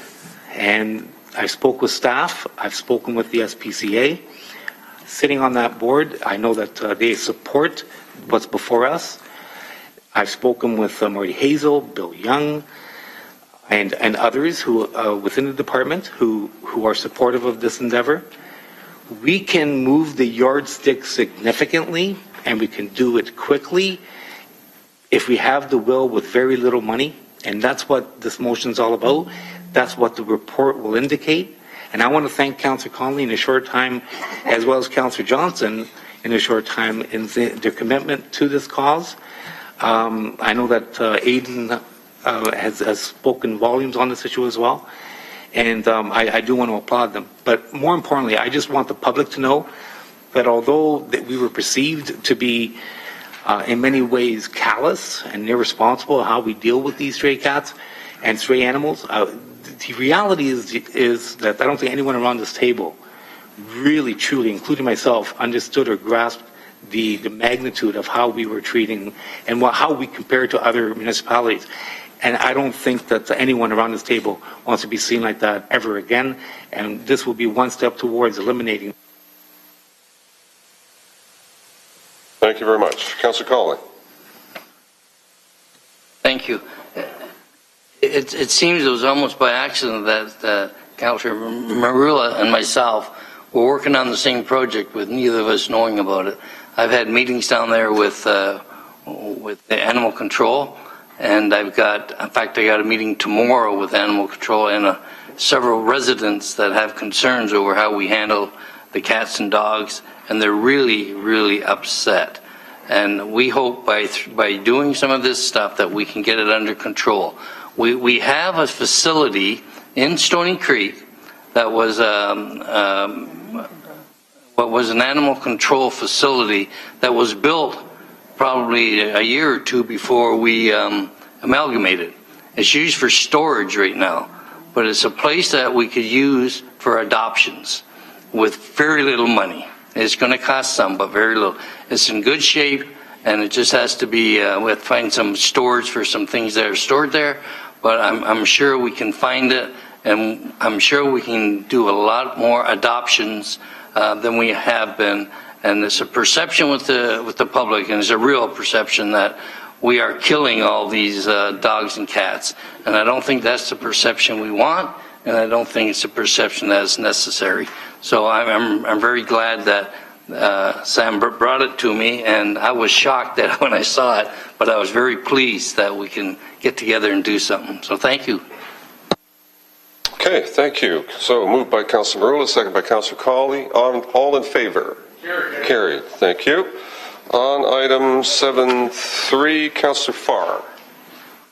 As I noted last time, I brought some institutions forward. This is 3 more operators to be permitted to be included in their application process to the Alcohol and Gaming Commission of Ontario. As in the resolution, you'll see the City of Hamilton hereby deems the 44th Annual Juno Awards, March 13th through the 15th, as municipally significant. They can go forth and apply Canobo, Homewood Suites, Sizzle, Koi to be part of the celebration for the 3 days, 3 nights, and extend their hours. That's what the application would be for, to the Alcohol and Gaming Commission, Mr. Mayor, and they could include the resolution in their application. And wish them the very best, Canobo, Homewood Suites, and Sizzle and Koi. So this is just added to a number of other restaurants and bars that are already part of the celebration. And this is probably the final 3 to come our way, unless we get the Junos again next year. And that's seconded by Councillor Aidan Johnson. Thank you. So moved and seconded. All in favor? Carried. Carried. Thank you very much. Councillor Jackson, I understand you want to waive the rules for a motion? Mr. Deputy Mayor, if I could, this is something that in the past Councillor Powers brought on a regular basis as a big advocate and promoter for the 91st Highlander Games that are going to occur at First Ontario Centre later this month. And it's only because of the timing that it's happening at the end of this month and the fact the Grants Committee won't be meeting till March or April. I'm just asking, it's in front of everyone, if I could put, first of all, my notice of motion, then ask for a waiving of it, please. Okay. Go ahead. Oh, okay. Move it. So the notice of motion is in front of everyone, and the waiving of the rules moved by myself, seconded by Ward 5 Councillor Chad Collins, that the rules of order be waived to allow for the introduction of the motion respecting bridge funding for the 91st Highlander Athletic Association. Thank you. All in favor? Carried. Carried. Councillor, Thank you. put your motion. And moved by myself, seconded by Ward 5 Councillor Chad Collins again, the bridge funding, again, we did this at the last council meeting for, I believe, 1 or 2 arts groups where we have traditionally forwarded some initial dollars just to help the bridging. As you know, members of council, Mr. Mayor, we went from the Community Partnership Program to the new City Enrichment Fund. Some applications fell between the chairs as well, and this was picked up by one of the organizers, Tom Roden, who I've recently met with. And I've met with and spoken to city staff from the Rec Department and Grants Committee, Rosanna Malati and Steve Savor, Jack Brown, Krista McDonald. This is only to help them with 3 months of their bridge financing, which would give them about $8,000.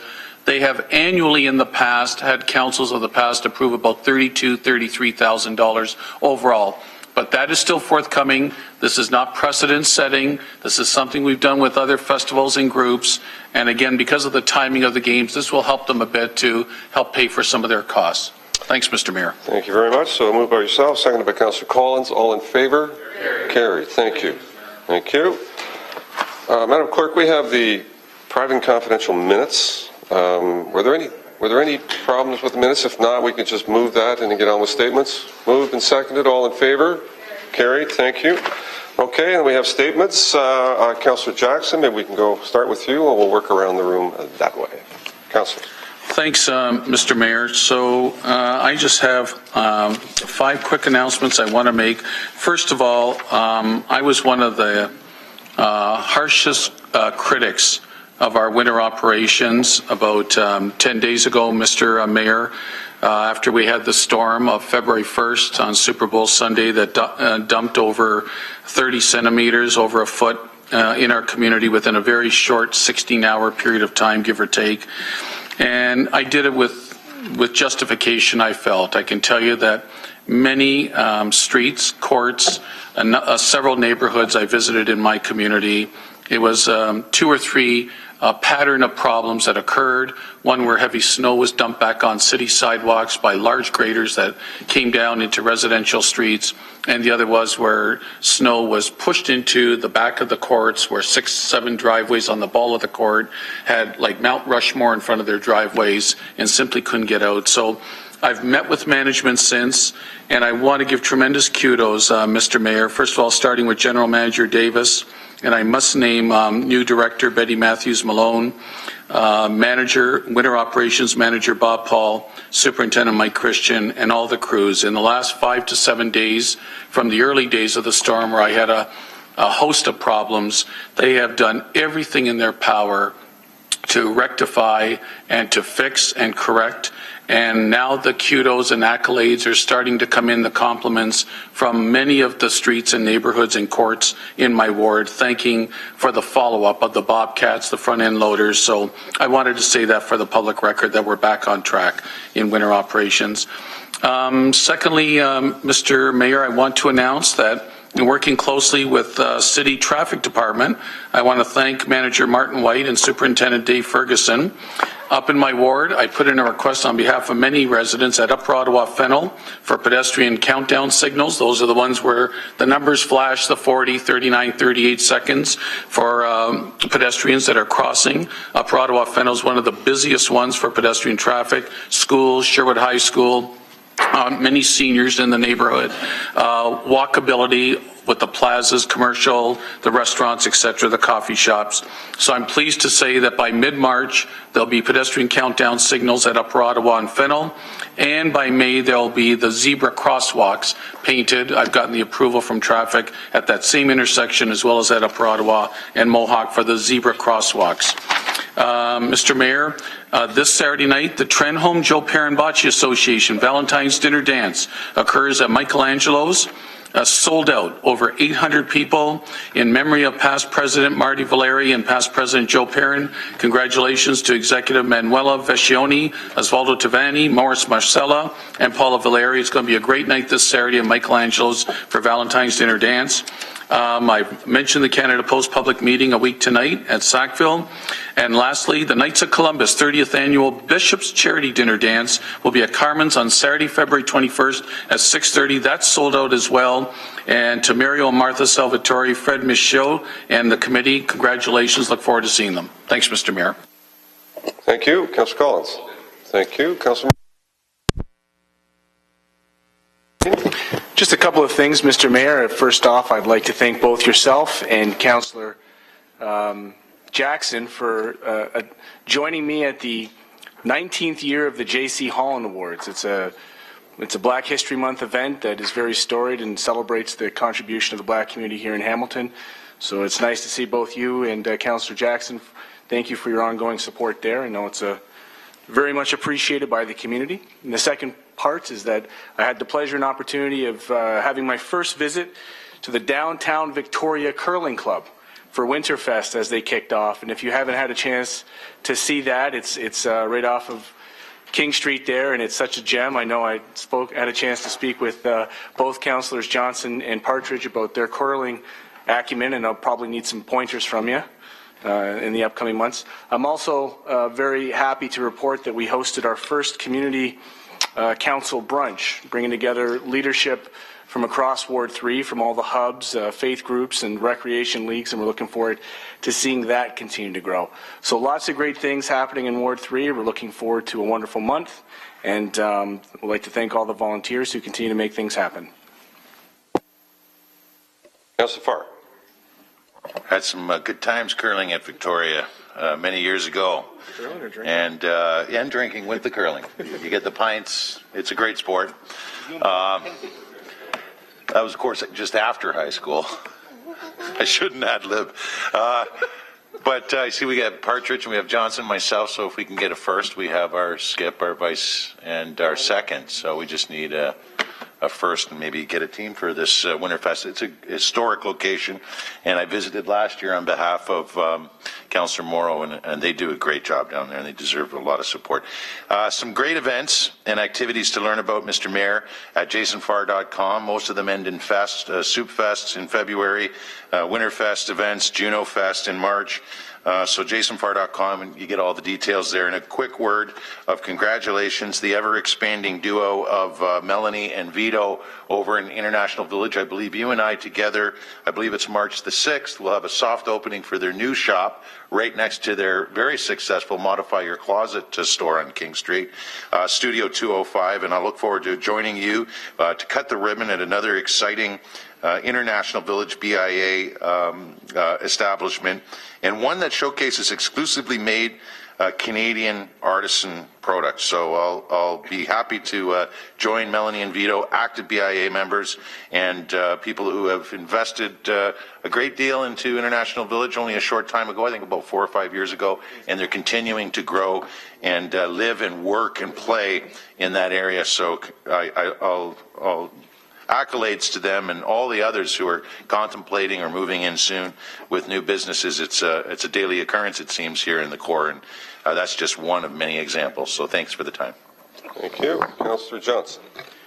Thank you very much, Mr. Mayor. Just two quick pieces of information about really neat, important things happening in Ward 1. The Strathcona Community Council is one of our 3 very active neighborhood associations in Ward 1. They're undertaking a very thoughtful process to review and renew their constitution as a neighborhood association, asking some really important questions about what neighborhood associations are for and how they should do their work.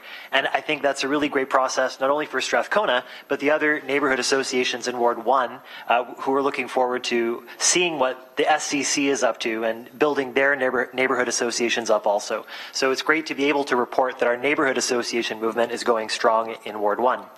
The other thing I want to report is a piece of good news. The McMaster Student Union, in its recent elections to vote in the new executive of the McMaster Student Union, also had a referendum question about expanding the health plan that students get as part of their student fees at the university in Ward 1.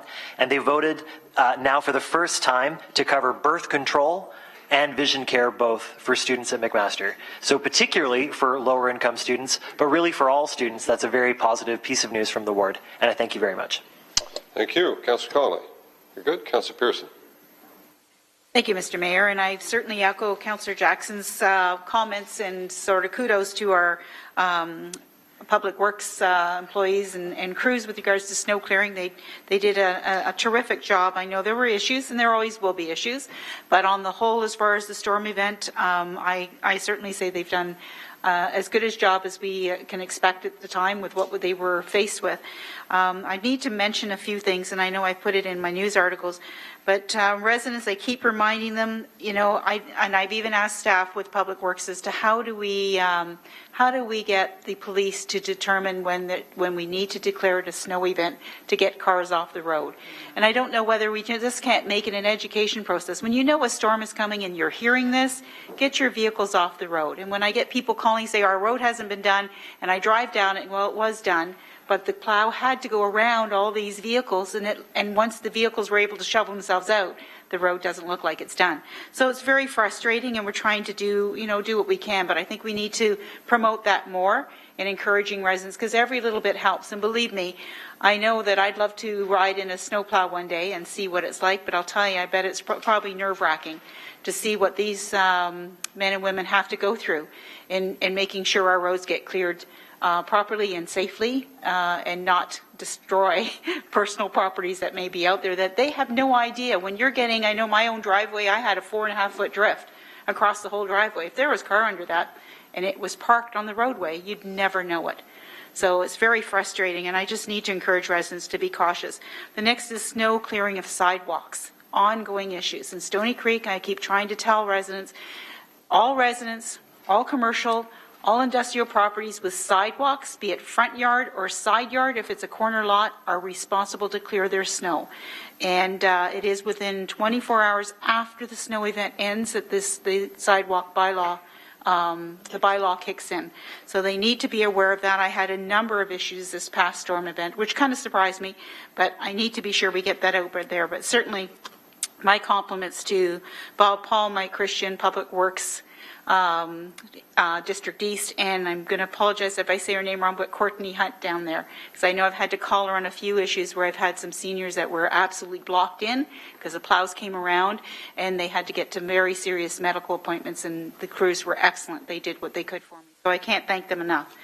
Today I had the opportunity, actually this morning, to take a tour around the ward with Mike Stelmach from Waste Management, and I'm chair of Waste Management Subcommittee again this term. So I appreciate that. So we ran around and saw visited the GFL sites, so where they're parking and servicing their vehicles. This is the independent company that services part of the city. But it was also interesting. This is another point I need to bring forward, because it's funny how you drive around and you don't see things, but somebody who works in that environment every day does. So for residents out there, one of the big things that I just was made known to me today is putting your blue boxes on top of a snowbank at the front of your yard. Just remember that the crew member has to safely be able to take that blue box off and dump it and put it back at the curb. So if I could say, for everybody's safety and for good service, put your blue box, garbage bag, garbage can, green cart in a safely accessible area at the front of the property, and then everybody is able to do their jobs and have their materials taken away safely. So if I can offer that, Mr. Mayor, I would like to do that to the residents. And I just also mentioned that my new assistant, Mariana Sarek, it's been 1 month this week that she has started working for me, and she did not come into a city environment as far as City of Hamilton environment, and she has acclimatized herself very, very well. Actually, she's cracking the whip on me, so that's pretty good, but she's doing a tremendous job, and I just want to say thank you to her. Thank you. Thank you. Councillor Johnson. Yes, thank you. And Jason, I don't think our bylaw officers will have any problems figuring out how many cars have been on the road for more than 12 hours because they've been snowed in. So they should be pretty easy pickings there. You've all received this invitation, and it's from the Federal Women's Institute of Ontario, and it's the 118th anniversary of the Women's Institute, and it's a tea at the Lee, the Earl and Lee Museum. You know, this is my favorite spot in Upper Stony Creek for museums. And also, this is new to Tecumseh. Sorry, new Tecumseh. The municipality has actually declared Women Institute Week from February the 9th to the 15th, and I just want to congratulate that municipality. I know that this city of Hamilton does not do proclamations, but it's just a shout out for that municipality. Just a reminder that the Glanbrook Home Support Program provides weekly exercises for seniors Tuesday and Friday at GentleFit, and they are both at the Pembroke United Church. This weekend and next, Pembroke Little Theatre is hosting Dracula the Panto, a kid and family family-friendly production held at the Bimbrook Memorial Hall. Tickets can be purchased in advance or through their box office. And this Sunday is the second annual Bimbrook Family Festival, and it's on the 15th, and it's organized by one resident. This lady is Dynamo. And I'm not going to say her name until she gives me permission, but there's over 38 vendors coming to this. There'll be reptiles, food trucks, and admission is free, sorry. Doors are open from 11:30 to 4, and it's being held at the Bimbrook Fairgrounds, which is on Highway 56. And a reminder that every Monday evening at 7 p.m. is card night at Immaculate Heart of Mary Church in Winona. And Glanbrook Home Support Mega Used Book Sale is the week of February the 23rd, Monday to Friday from 9 a.m. to 4 p.m. at the Glanbrook Municipal Center. And a euchre luncheon is being held at the Case United Church on February the 25th, starting at noon, and the cost is $5. Case Church is located on White Church Road in Mount Hope. And just to let you know that last week was their Soup Fest. I did win Best Soup again. And I just have to admit, though, I donated the ingredients, and Kathy is a fabulous soup maker. But it's a great cause. Yep, great cause, and thank you to all the organizers. They're just awesome. I am hosting a local community meeting for Winona on Tuesday, March the 10th, and invite all local residents to attend and talk about our new Winona Community Center. The meeting will be held at the Stony Creek Municipal Center for now, and it starts at 7 o'clock. Staff will be on hand to present ideas for suggested programming and opportunities, but I really want to hear from the residents and what you'd like to see happen. All details are on my website at www.brendajohnson.ca, and happy Valentine's, everyone. Thank you. Thank you. Councillor Ferguson.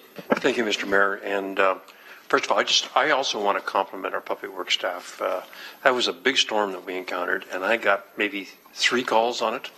Yeah, very limited. I got probably 5. Were you away? Your phone broken? How many did you have? Mr. Mayor, would you tap the gavel and get some order in here, please? I'm sorry, you started this. Yeah. dig yourself out of this one. Oh, no pun intended. I'll bring in my big snowblower. Oh, 3 calls. And so I thought they did an outstanding job, and Sarah Poole up there responds very quickly whenever there's an issue. So I wanted to publicly congratulate Jerry and your staff up at least in Ancaster, because I only get 3 calls. I don't know about these guys, but I thought you did an amazing job.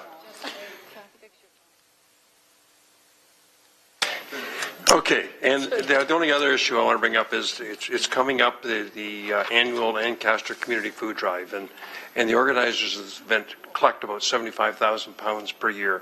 In the 23 years, they've collected 1,278,000 pounds, and beneficiaries are Neighbor to Neighbor, the Greater Hamilton Food Share, Mission Services, Good Shepherd, Salvation Army, St. Matthew's House, Wesley Urban Ministries, and Ancaster Community Services.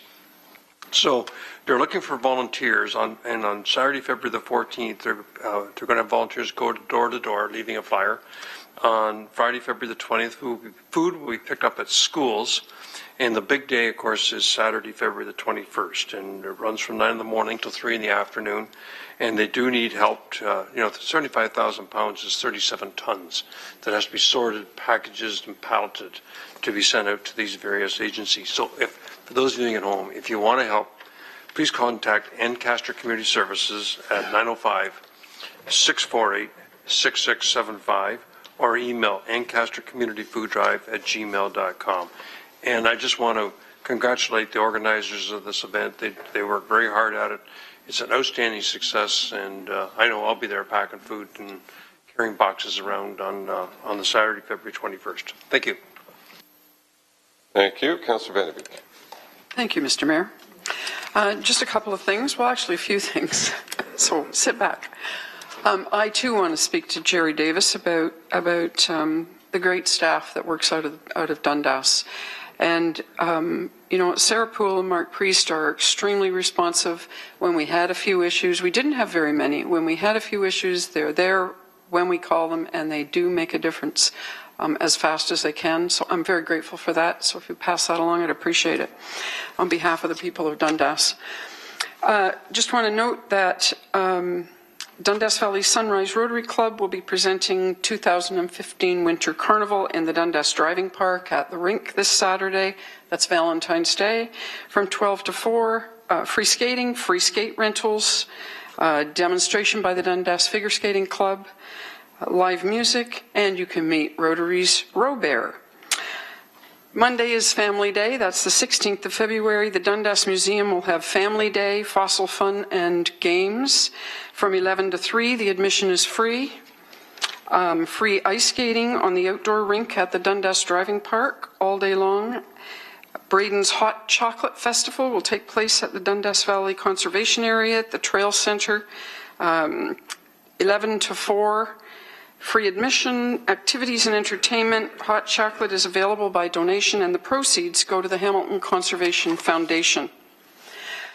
On Friday, February the 27th, the Roots Youth Center will be holding its annual dinner and silent auction. It's a great evening. Dinner starts at 6:30, and the silent auction takes place at the Dundas Lions Memorial Center. If you want information on tickets, you can call my office or call the Roots Youth Center. One last thing, I will be hosting a public open house to review the proposed condominium development at 71 Main Street in Dundas. It's across the street from the former Dundas Town Hall. It takes place in Dundas Town, in the former Town Hall in Dundas in the council chambers. It is drop-in. It will be the architect, David Premy, and the planners, Urban Solutions will be available between 4:30 and 7:30 to answer any questions that people have about that development. And I think that's it. Thank you very much. Thank you. Councillor Pizzuta. Thank you, Mayor Eisenberger. Well, a few things here. Saturday night is going to be the celebration of Rural Excellence Banquet, and that's at Ancaster Fairgrounds. And the Farm Family of the Year is Joshmore Acres, DeBleek family. The Rural Citizen of the Year is Kathy McMaster, and Kathy McMaster, business lady, farmer, and she's my campaign chair in 2006 and again in this past election. So she's getting the award. It had nothing to do with it, but it's great. And then also, Councillor Johnson, we have Drew Spolstra, Riley Acres, and he's getting, what's the award is he getting? Rules Excellence. So there's 3 awards coming off that night, and I believe I'm representing the city and yourself, Mr. Mayor, and giving some plaques that your office had made up, so that's great. Rockton Dinner Theater is on the go. It's March 19th, 20, 21st, 26th, 27th, 28th. Play practice starts in half an hour. I have to learn my singing and my lines. We sold tickets last Saturday, and the last Saturday in March, the last show sold out just bang. It's a tremendous success. You have served there before and been part of that, so that's great. It's moving along. Brock Road has been an issue for accidents with the concessions coming into it, the 6th, the 5th, the 4th. Staff have worked hard. We had a fatality there back in the fall, late fall, and so we've managed to put in, we reduced the speed limit from 80 to 70. We put in 4-way stops to 5th and 6th concession. The residents are pleased with that. We can do everything we can, but that never corrects driver error, and that's one of the things I've told the citizens. So we're going to see how this works, but hopefully we've taken care of all of that. I had to go last night up on Fennel, off of Fennel to my daughter's house. She has trouble in her vehicles, and I drove up there, and wow, there's a lot of snow up there, and I couldn't hardly get into her driveway. And she's standing there, and I got the truck going, her husband's truck, and she said, "Dad, what am I supposed to do with all this snow?" And I said, "That's why you have a husband." So. And what is he supposed to do with all this snow? She's going to have to reach higher. I couldn't believe it. It was wow. So, in saying that, though, snow is good for agriculture and for everybody to put moisture back into the ground and bring the water table levels up. But too much all at one time is not good. We need some melting periods. In saying that, I believe I'm done, Mr. Mayor. Thank you. Thank you. Councillor Partridge. Yes, thank you, Mr. Mayor. I appreciate that. Just a couple of things. Similar to Councillor Pizzuta, we had a tragic accident at Campbellville Road and Centre Road back a few weeks ago. So we have now installed flashing lights and additional stops. So hopefully, that will make it a safer intersection. And bottom line, people got to slow down and just stop driving so fast. I also want to give some accolades to Dave Ferguson Jerry, if you'll pass it on, I had a community meeting last week for the Seeley Park residents regarding traffic calming, and Dave was there and facilitated the workshop that we had, came up with some great solutions, and the residents were very, very pleased, so he handled it extremely well. Accolades as well to the traffic group for a new countdown signal, and for those watching from my community, it's on Dundas Street at Hamilton Street.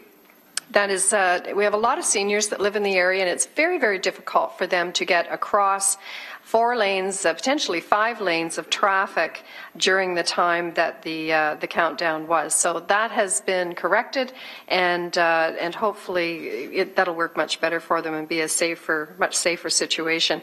Snake Road Bridge replacement at the CNCP, you can no longer get through. It's been 3 months now under construction. It was supposed to be done on January the 23rd, and CNCP has said that due to the weather, it is going to be another couple of weeks. We're anticipating by the end of February, and it really does provide it's a tremendous headache for the residents in Waterdown, but also for those in Burlington, because there's no access on Snake Road. It's been completely shut down. I have more information on my website, judypartridge.ca, and that's Judy with an I. On Monday is Family Day, of course, and there's a pancake breakfast. ABC Child Care Centre is hosting it at Carlisle Arena. It will be from 9 till 12. And just to remind everyone that we now have the outdoor ice skating rink at Memorial Park, thanks to volunteers who have stepped forward to set it up while we're waiting for the ice loop to be built for next year. In fact, there's actually 2 outdoor rinks that have been created there. And thank you to park staff. They really are amazing. You know, Tennessee Propito and Peter McFarland, Pat Celeb, and I mean all of them. They're just tremendous on how they step up and really help the community. So I can't say enough about all the work that they do. And happy Valentine's Day, everyone. Thank you. Councillor Farr had a missed item. Special dispensation for you, I think. Go ahead, Councillor. Just a few. I'm just going to be 40 minutes.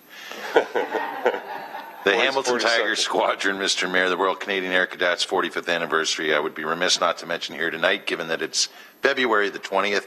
It's a 45th anniversary celebration at the Armories. And also tomorrow, my Lisa turns 40-something. And as an early gift, with this meeting wrapping up, I get to take the boy to a shooting clinic up in beautiful Ward 6. And so I'll be doing that. And then tomorrow it is a very special day for a very special person. Lisa, happy birthday. Nice. Oh, very nice. Very nice. Councillor Vanderbeek, you had another item? Thank you, Mr. Mayor. I beg your indulgence. I can't remember if I gave the date for that planning, open house for that planning proposal. It's Wednesday, March the 4th, from 4:30 to 7:30 in Dundas Town Hall. Thanks very much. Okay, thank you. And just a couple of items. I was pleased to be at Pier 8 with many members of council, Councillors Farr, and I think Councillor Collins was there. I can't remember who else attended, but Councillor Jackson. Great kickoff event for Winterfest. Lots of activities at the skating rink. It was a particularly cold day, and a lot of skaters were out, and it got busier as the day went along. And really a great kickoff to Winterfest. Winterfest happening right across the city. So check out the city website. There's events happening all across our city to celebrate winter, even though we're dealing with snow.